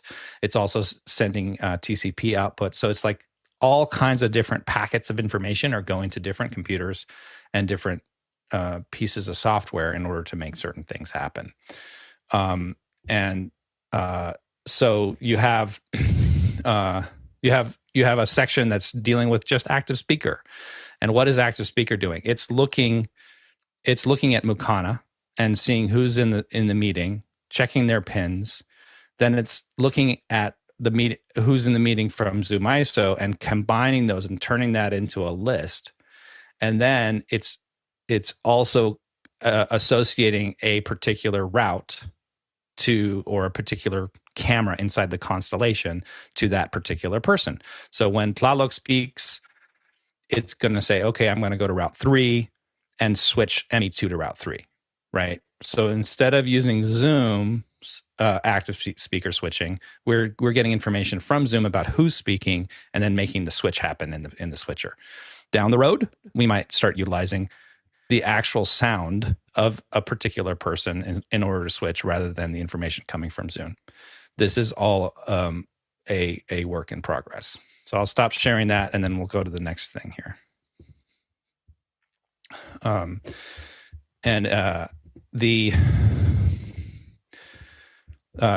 There's this sort of serialized data that sorry for figuring out how to share this the best way, but there's serialized data for everything. So if you think about it, Zoom can output each participant in the meeting one at a time. But what we need to do is combine that into a list and then think about that thing as a whole. And so when Andy Carluccio began building this system back in the day, he figured out ways to take that step-by-step information coming out of the meeting, turn it into a list, and then do work with it and add information about routes and add information about all kinds of things to it. Then as we got further and further along on the project, we did a couple of things. One thing is, instead of connecting everything together by a bunch of lines, we started to utilize what are called global values, which allows us to move information around inside the patch in sort of a more efficient way. And if you look at this infrastructure setup, what you see is all these different. Can you guys read this well enough? I can read the part that says Fenwick frame. That's good. Yeah, that's the one. That's the one you want to know. But what this allows us to do is, if you see how there's universe control, there's Zoom OSC, there's ISO, there's graphics, there's SFX. So all these little engines are working to control all of those different things, and it allows us to do a lot of work more automatically and allow single button pushes to happen by the TD, and quite a few more than single button pushes to happen by the EIC. But we're working to try to narrow that down. And I think it would be good to maybe move through some questions, and then we can come back to a few more graphics down the road. Sounds great. Let's go to the first question. First question comes to us from Dave Kaufman in Vancouver, British Columbia. What do you see as a panelist that the viewers don't see? Chris? Yeah, one of the things I find super interesting about the show versus being on the show is what may not be obvious is that we are all still in a Zoom meeting right now. I can see the entire panel. And I got to say, I find that useful. A lot of times, let's face it, a lot of times I'm rambling or saying something stupid, and I can see Alex's temples start to, there he goes. I could see Alex's temples start to throb a little, and it's like, okay, I need to wrap up. But I think that as a viewer, when I watch just like on YouTube, I like to see that view more. And I think, I would cut it a little different if I was doing it, but I understand that there's reasons for doing it the way we do. But I like being able to see that. Also, we talk about Mukana, and people have seen the part of Mukana where you can ask the questions, but there's also very interesting data on the backside, on the back end, that we get to see. We can chat between each other. Alex can send me a message that says, "Hey, shut up, let's move on." And I'm not gonna say that doesn't happen a lot. Go ahead, Bill. For all of us, and again, this is Alex's proprietary stuff, so we don't show it or talk about it very much. In the broadest possible strokes, there is a view that helps panelists do what panelists are supposed to do, which means that we have to be aware of the questions that are here, also the questions that are coming up, because a lot of us are trying to figure out, how do I give the best answer possible? So there has to be a format that lets us look ahead and see what's coming up, track it as it comes up, know how much time we have if we're going to do a little research or something like that. And it's very helpful in that way. We can also reach out to each other, but that's the kind of thing that the display you get as a panelist encourages you to do. So really, this was built in a very brilliant fashion to help you do the best job for the viewer that you can as a panelist. It is a thing that we rely on every day, and I'm very comfortable when I have this information in front of me, knowing that I'm never entirely alone as someone whose job it is to try to help people get tech stuff right. Go ahead, Slavik. So I think I wanted to also point out, because Chris mentioned something really important. He's like, I think I would cut it a little differently. And I think that that's important, because I think, when there's a bunch of different TDs that have been trained and have TD'd, and some of them like to do things a little bit differently than others, and we get feedback and we adjust that, or we don't get feedback, or we get feedback that that's great and we add more of that. But there is sort of a style that is being attempted to be followed. And so, and that is not static. That adjusts. We get certain notes and move things and change things as time goes on. But I think if people are feeling like, or I think it'd be an interesting exercise for people to watch and see if they can see the personality of the TD in what they're in how the show is moving, and in fact, I think you can. Go. I completely agree, and I think that the interesting thing is that what the back end gives us the power to do is have a panel this size. So think about, if you look at the panel that we have right now, we have about 9 people, I think, in the panel. How many times do you see 9 people on a stage? Not very often. Why? Because it's chaos. Like, it's just chaos. Like, as someone who's done a lot of these shows, and we've had we've had 20 people on the panel and 16 people on the panel, and you never do those in real life because you can't do that. The audio is a mess, the cameras are a mess, and just the interaction is a mess. And that's what this system has allowed us to do is really organize it. And not only does it help organize it where the panelists are able to say when that they can answer the question. How many times do you get to a question and go, okay, in every other show that you see that's like ours, you'll see, okay, who wants to answer that question, or who wants to do, or the host just throws it to Chris, and Chris is like, I don't know, and they make something up. And so the fact that we can sit there and raise our hands and then be able to put them in order, and then that drives the graphics. So that's the other big thing is that Makana then tells, hands off the data of this is the order, this is who's going to answer the question. Yeah, go ahead, Chris. Yeah, I gotta jump in here. When Alex first implemented the backend Mukana for the panelists, I was like, come on. How much control do you actually have to have over the universe that you live in? I was just like, here we go. And then I raised my hand the first time. Yeah, so what we have is we have a little button. It says click, click. I want to raise my hand. And what we see is boop, boop, boop, boop, boop, all the people that Alex or the host intends to call on in the order that they call on. Now, we know each other. We've been doing this for years. I can see, I remember the first time I saw that happen, and I went, oh, wow, this is brilliant. Because not only did I want to contribute something, but I can see, like, say, oh, Bill's going to go before me. Bill's going to mention this. I know Bill enough. Courtney's going to mention this. Because I know these people, and I can tailor what I'm going to say because I know who's going before me. And not only that, we hear inflections in voice. I can tell Bill's about to wrap up. I can unmute my mic, a half a sentence early. And when I'm called on, I don't have to necessarily fumble. And I remember the first time we used it, it was like a total light bulb moment.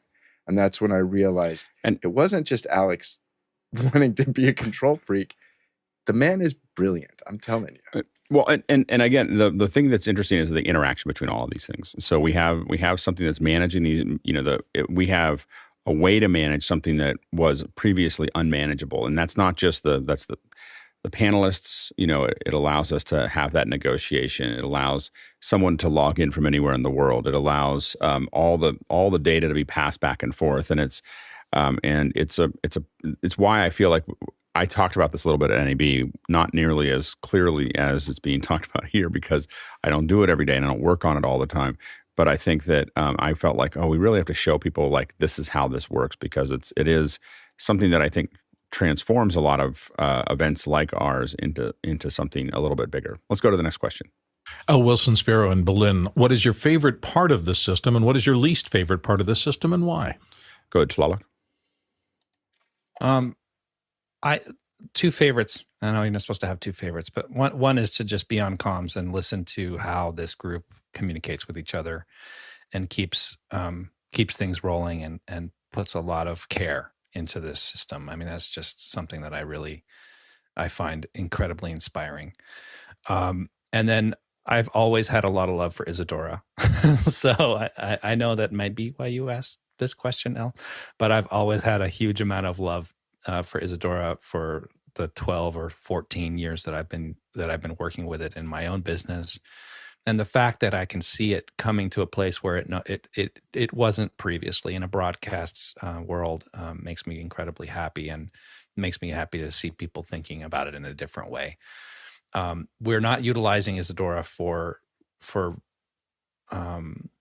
graphical or rendering output, which is what it sort of was originally thought as, but we're using it as an engine of information, which I think is a great way to think about it. And it has, by working on this project, it has adjusted how I think about how I do my work in the theater.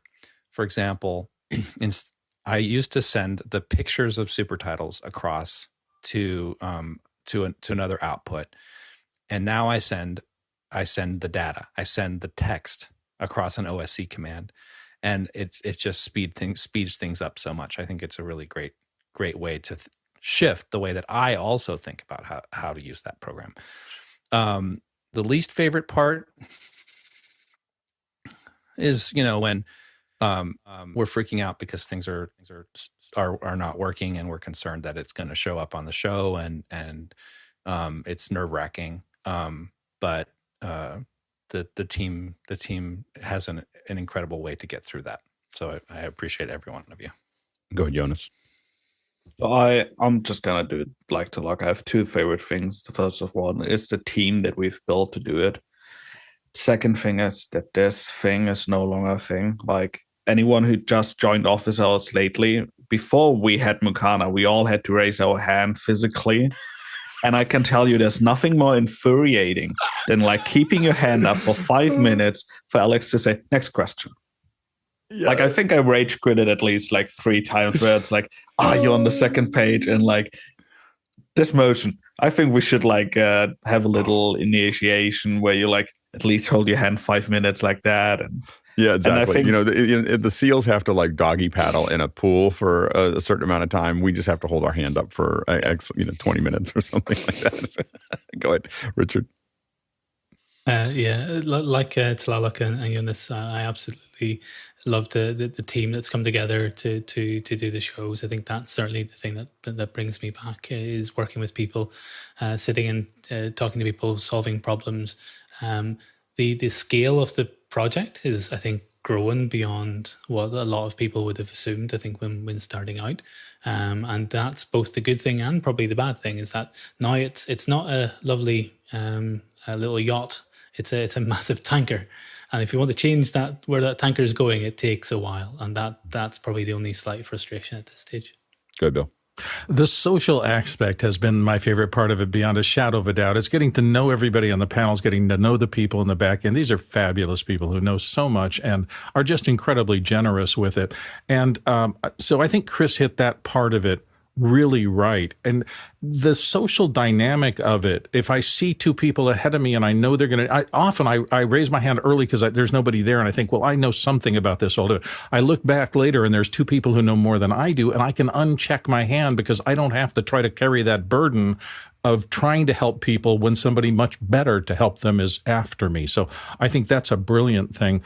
My least favorite part of the system, the only thing is, it's frustrating sometimes to, in the middle of discussion, go, I know how to exactly solve that for them. But then because of what I have to do as a host when I'm hosting, there's not enough time left and it's too late. And I see that Alex can't pick on me. I realize why, but I wish I could find a way to get that nugget of information that might have really helped in there. So sometimes it's frustrating because you just, there's no psychic thing behind us going, Alex, I just have this little thing and it would really help. But oh, well. Next question. Next question is Jack Ruppel in Breckenridge, Colorado.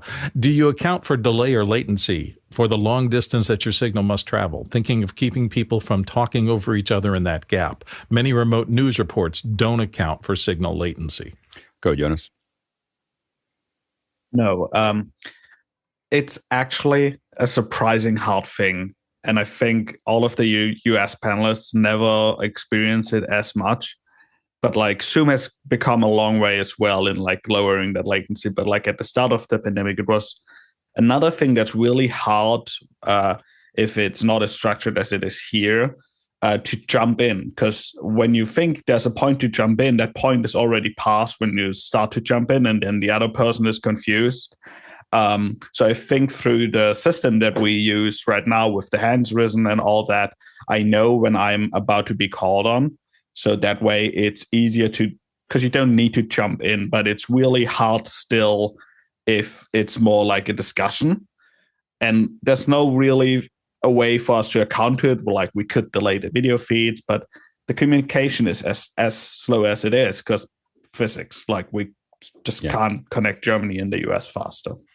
It's kind of amazing though that we are connecting Germany and the US like so seamlessly. Go ahead, Chris.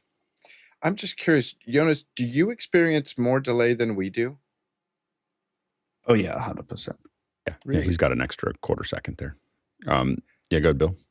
Yeah, I just think the latency is most troubling for me when I was trying to host things like Cinegear or something like that, because there's a delay, and I kept hearing in my ear that, don't do any countdown, just get to the next thing. And it changes over the course of time. So I think it's amazing what we're able to accomplish with this, but it's not always easy to handle latency in live. And part of what we do to manage latency is the way we manage questions and is the way we manage all these things. The structure that we've created actually is taking that latency into account. It's what I kind of learned doing a lot of these events, is that, having people answer, by having everybody ask their questions via text, it means that creates a huge amount of it does two things. It lets you ask the question when you think of it, not in the last 15 minutes of a session. It also, where you forget it by the time you get there. It also creates a situation where the questions don't have to have there's not a latent issue where they just went by and we couldn't see them. So it does take that into account, and the order that we create does take that into account. Next question. Douglas Carmichael, can the TD Technical Director interface be connected to a StreamDeck or external control surface? I know Universe itself can talk to a StreamDeck. Go ahead, Jonas. The nice thing is it could, but it isn't right now, and Office Hours is always evolving. But the great thing is there's no barrier to entry. Anyone who wants to cut it opens up a website on any Chrome-ish browser and starts clicking with their mouse, and it just works. Yes, we could and I think long term that's where we're gonna go, have better hardware panels and all that. But it can, yes, but it isn't. Next question. David Hall is up next. On the screenshot from Isadora, it looks like the different sections aren't connected. How do they communicate? Go ahead, Flonner. So there's a function in Isadora called global value, as well as a few other ways like broadcaster, that allow you to send information across without having a physical line to send it. Because if you think about it, when a patch gets to be this large, you're having to render a line to turn from red to green, and so the less you can do that, you can actually speed things up in small fractions of a second, in milliseconds. And so when things get to be big, you stack up those delays or those system requirements, and you want to sort of pull those back. And that's one of the reasons that we did that. The downside of that is it's harder to find an issue. It's harder to track things around and see where information is moving at any given moment. And so it was a shift in mentality from we had a patch that was mostly not like that. And then Juan Robles did a bunch of work to sort of clean it up in that way and build it that way. Once you get into it, you can sort of see how the data moves in a good way, but it's just not as overviewable for somebody who isn't in it all the time. Next question. Dave Kaufman in Vancouver, British Columbia. Does the technical director have their hands on physical control surface, or are they interfacing with a screen? Go ahead, Toller. For the most part, they're interfacing with a screen, and I believe that's the case for everybody right now, but Richard will follow up. Go ahead, Richard. Yeah, it's pretty much just as Jonas was saying. It can connect to something like a StreamDeck, but that's not something that we've developed at the moment because, which is I quite like, is the barrier to entry is really low. All you need is a Chrome browser on a laptop and a decent internet connection, and you can cut the show. So that's all those stages that I showed earlier on come from Universe. This is Universe showing kind of all runs within one program, and that then outputs to just a Chrome browser through the Cloudflare tunnel that we mentioned before. So it's just a screen. So mouse, pointer, trackpad, that's the controls. Next question. Next one comes from Douglas Carmichael. Does the EIC have to be physically on site at 090 in case of hardware failure, or is it more of a management role? Go ahead, Richard. No, the EIC at this stage, JJ and Mickey, and sometimes Kirsten and Jonas or myself, are usually always remote. We have Kevin, who's on site, not for the show, but just in case we need to reroute something or if there's something particularly goes wrong. But literally, everything is done remote. Go ahead, Jonas. That's where a well thought out control design is really a key. That is why the EICs have secondary out of bound of the Cloudflare tunnel measurements of accessing stuff. I think there's 2 to 3 to 4 ways to access each given device. And then if there's a failure, there's still the ability to route around it. I don't know how far we have come on being able to remotely turn it off and on again, which like also fixes like 98% of the issues. And then we definitely had JJ driving to the location once when everything wasn't working before a show, but it doesn't happen really often. I mean, and it really is like a couple times, since after we've really, it wasn't always that way, but I think the last couple hundred events have been pretty seamless, and it's not that there's not a glitch here and there, but the fact that we're doing this every day, and globally, and it's just mostly running, is pretty amazing. Go ahead, Tlaloc. Can't hear you.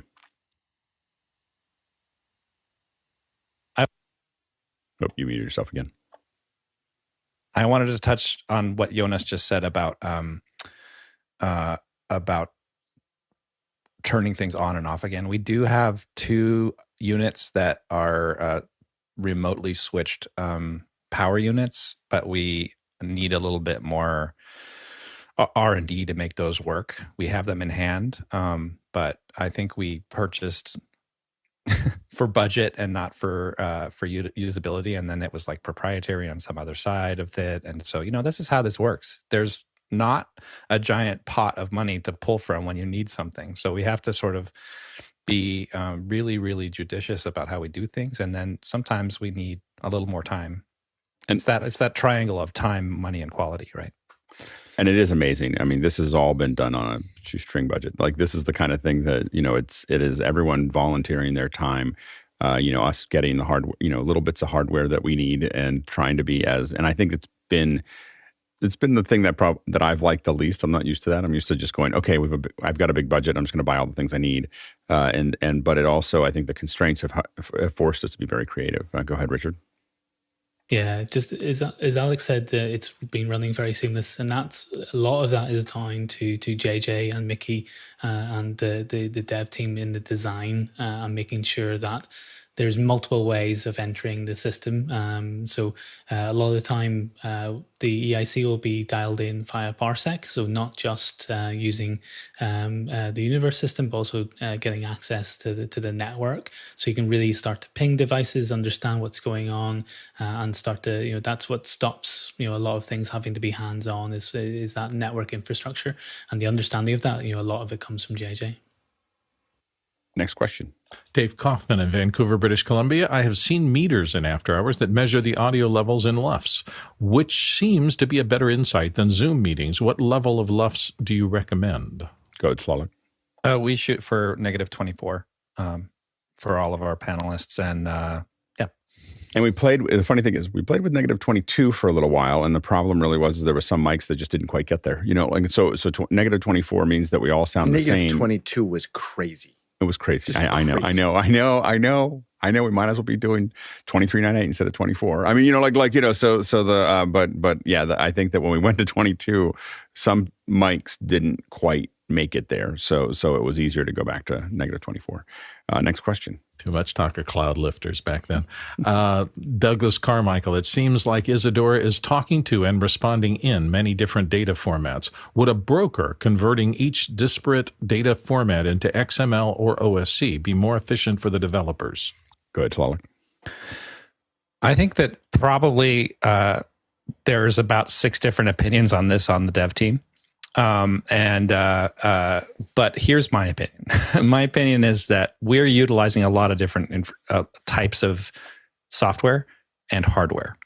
And so it's important for us to have the flexibility to utilize different information packets, TCP, UDP, OSC, etc. And so it may be more efficient for the processing, but it may be a little bit less efficient while we're developing, right? As we're adding things, we're working also with the FS HDRs in order to work on HDR work. And those take a particular kind of input, and we have to try out how we do the control of these things. Instead of pre-baking into a broker how this all works, it's easier for us to go direct, at least right now. I would also say one of my favorite things about this process has been, oh, something doesn't do something, like Mix Effect for a long time didn't output any information about the switcher. And I just kept asking for it and probably annoying Adam. And I think others were asking for it too. I don't think it was just us. But when we finally got that, then we had to figure out how that worked and whether we could ingest that information and what to do with it. And then we had to go back and forth. So that kind of work with the developers on how to do something that might kind of fall in the bespoke category a little bit is quite fun. But yeah, I'm enjoying it. Yeah, and I will say that we talk a lot about the team, but the companies that build the software and hardware that we are using are also part of the team. Like they have been, people have been updating a variety of pieces of the software and the hardware specifically for us. Things are being, AJA's making some accommodations for us so that we can do the HDR stuff that we've done in the past. Blackmagic has made some changes in the past. Isadora is definitely updating things. Adam's updating things. A lot, Tuomo has been helping us with the graphics. And so all these external developers have all been making adjustments because we're pushing something and we're creating something new and they're excited about it. And it's an incredible partnership, to make this work. Go ahead, Jonas. So, yes, I agree. We definitely would benefit from efficiency of a data broker, especially in development. I think one of the biggest issues with how the Isadora patch is right now is how much data is flowing around and how much caching that we don't really have a lot of control over is. And you see that because like the current Isadora patch now has a concept of saving stuff into a file and reading it again. And I think we've reached a point where a lot of this would be better in a code, especially when we need to do repetitive things. Like you see up to 16 people on the screen. If you need to do something once, it's really great and easy to do it in Isadora. If you need to do something 16 times, store it 16 times, and then ideally, as we grow, be able to store settings on a per panelist basis into a database and call it back. That's, I think, where really Data Broker makes a lot of sense.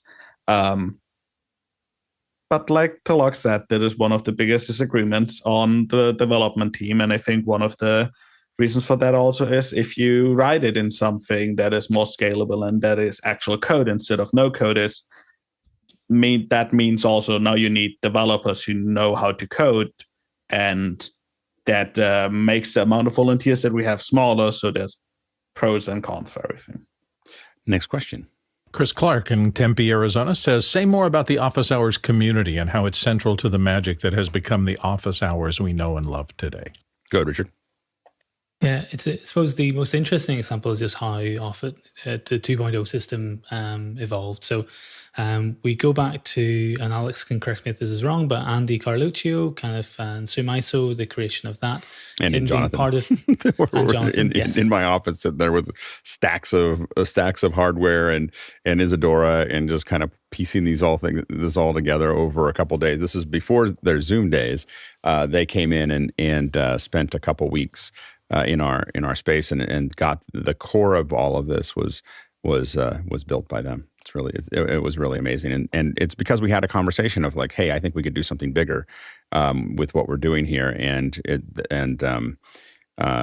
just slowly morphed from there and attracted an incredible team. Yeah, go Richard.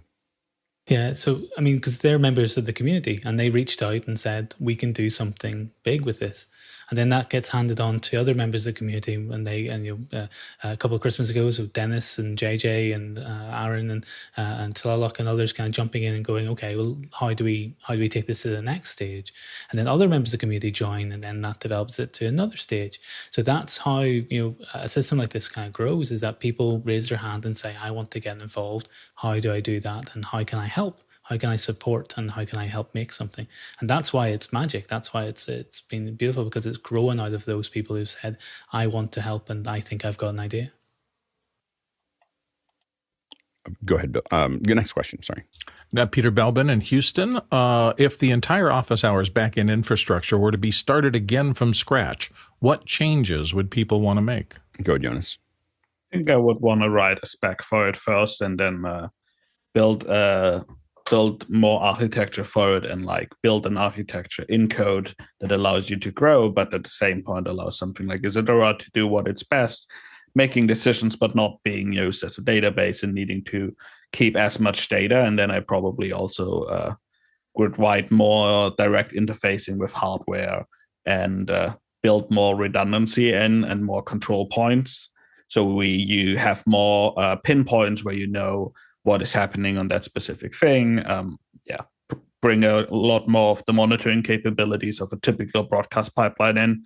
So being able to see CPU and memory usage of all the systems at all time and having alerts for that.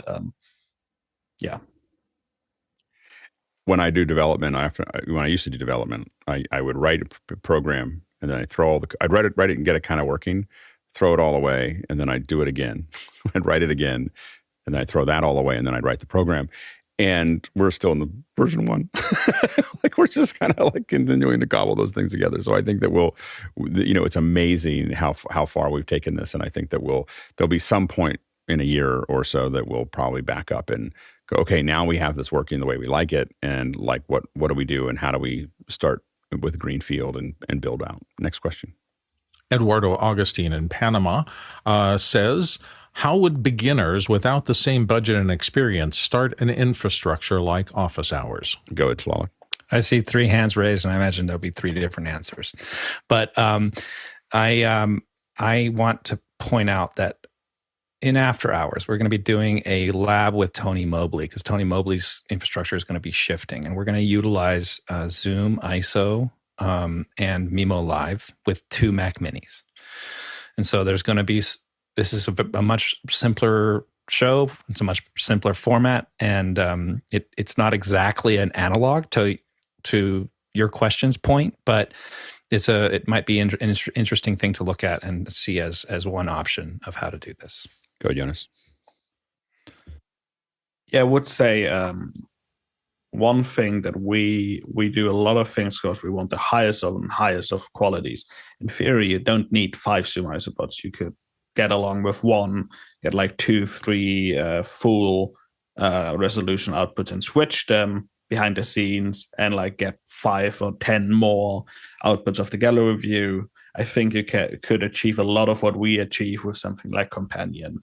And then maybe like a software switcher like vMix that allows you to build all these different layouts that we have easier than like we go the hard route. We have like a hardware and like another hardware, and then you bring the hardware in again and you overlay something and then there's something below it.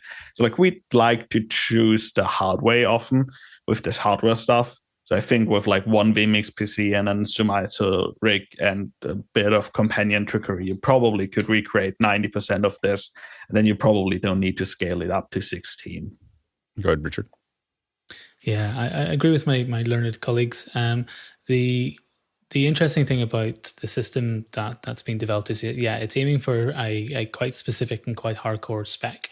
It will probably before the end of a couple of years be even more hardcore, but it's all based upon accessible tools. So Zoom ISO is relatively inexpensive. Isadora is relatively inexpensive.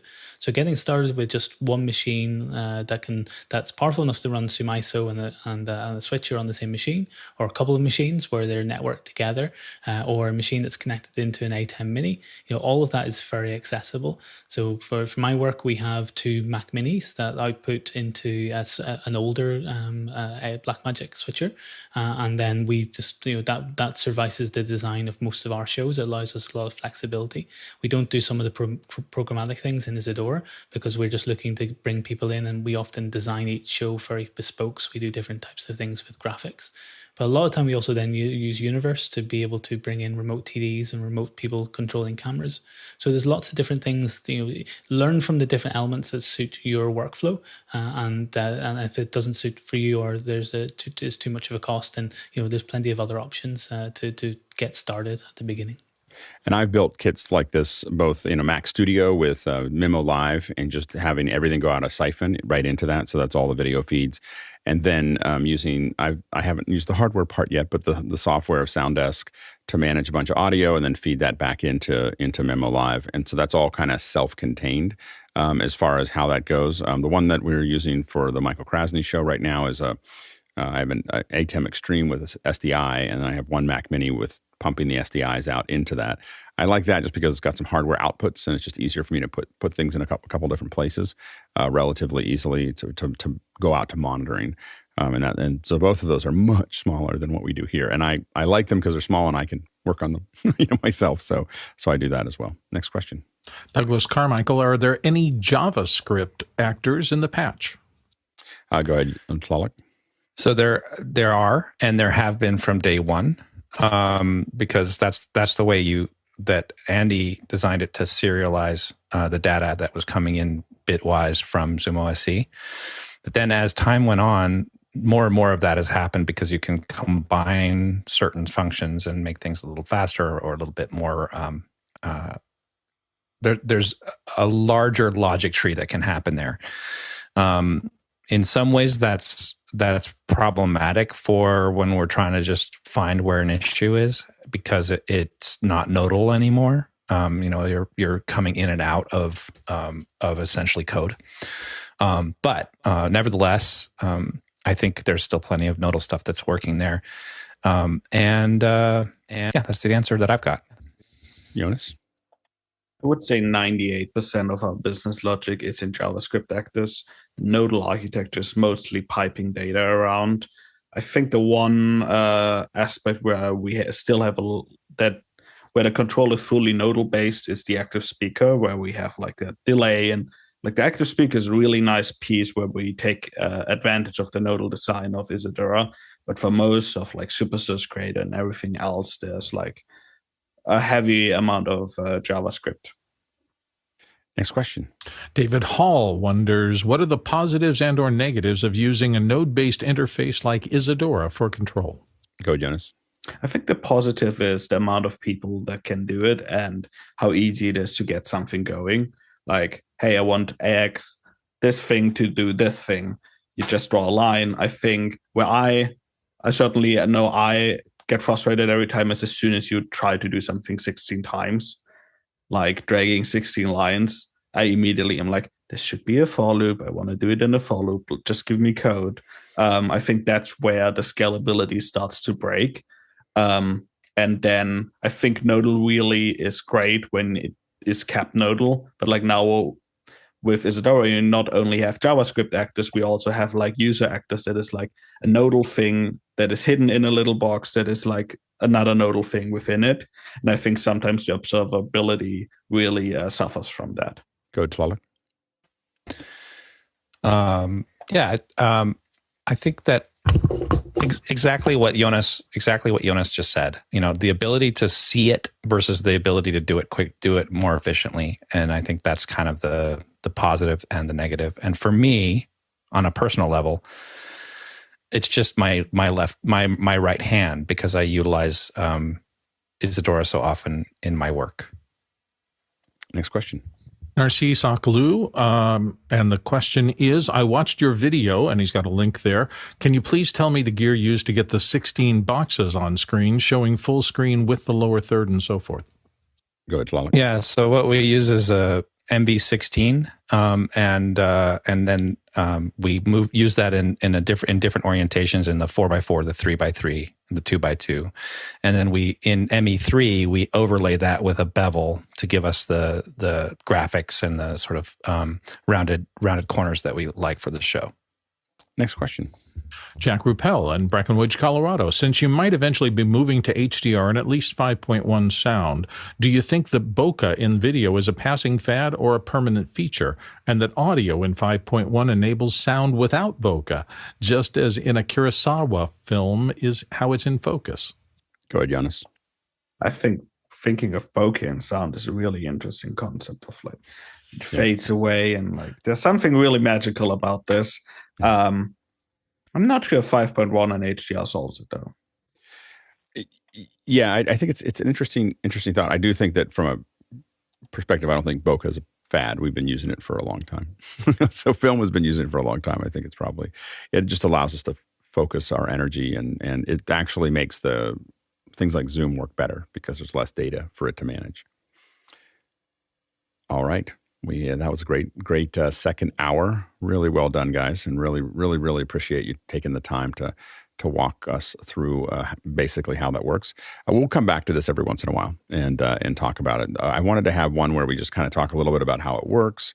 We'll probably have an update in a couple months about where we're at and what we've done over the last 6 to 8 months of work. It's just an incredible amount of work that gets done every single week. There's little bits and pieces that are constantly changing. It's really an organism that just keeps growing and keeps doing its thing. And so it's just really amazing work.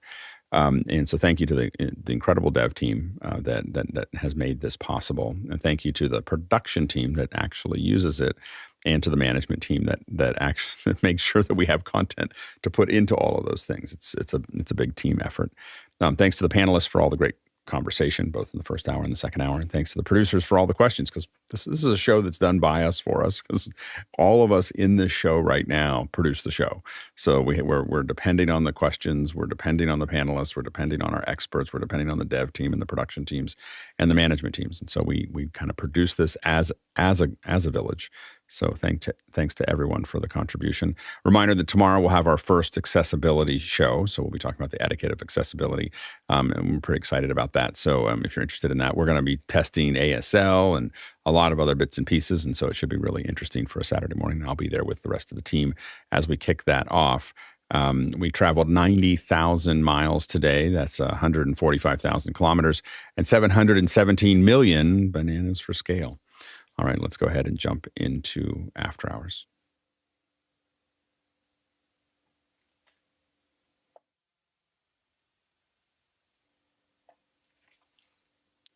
Something wrong with my computer.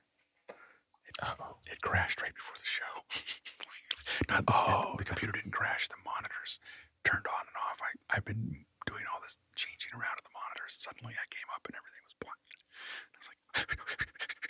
And I was still in the meeting, but I couldn't figure out what was going on. So, Alex, you'll be happy to know I ordered my computer upgrade. It'll be here in 10 days. Outstanding. 10 days. What kind of Apple store delivers something in 10 days? Well, it's a build to order, so they're going to have to send it from China. What are you running now? An ancient 2019 MacBook Pro. Intel. Before the M1s, I got an M2 in the new one, so that should up things a little bit. It's really good at drawing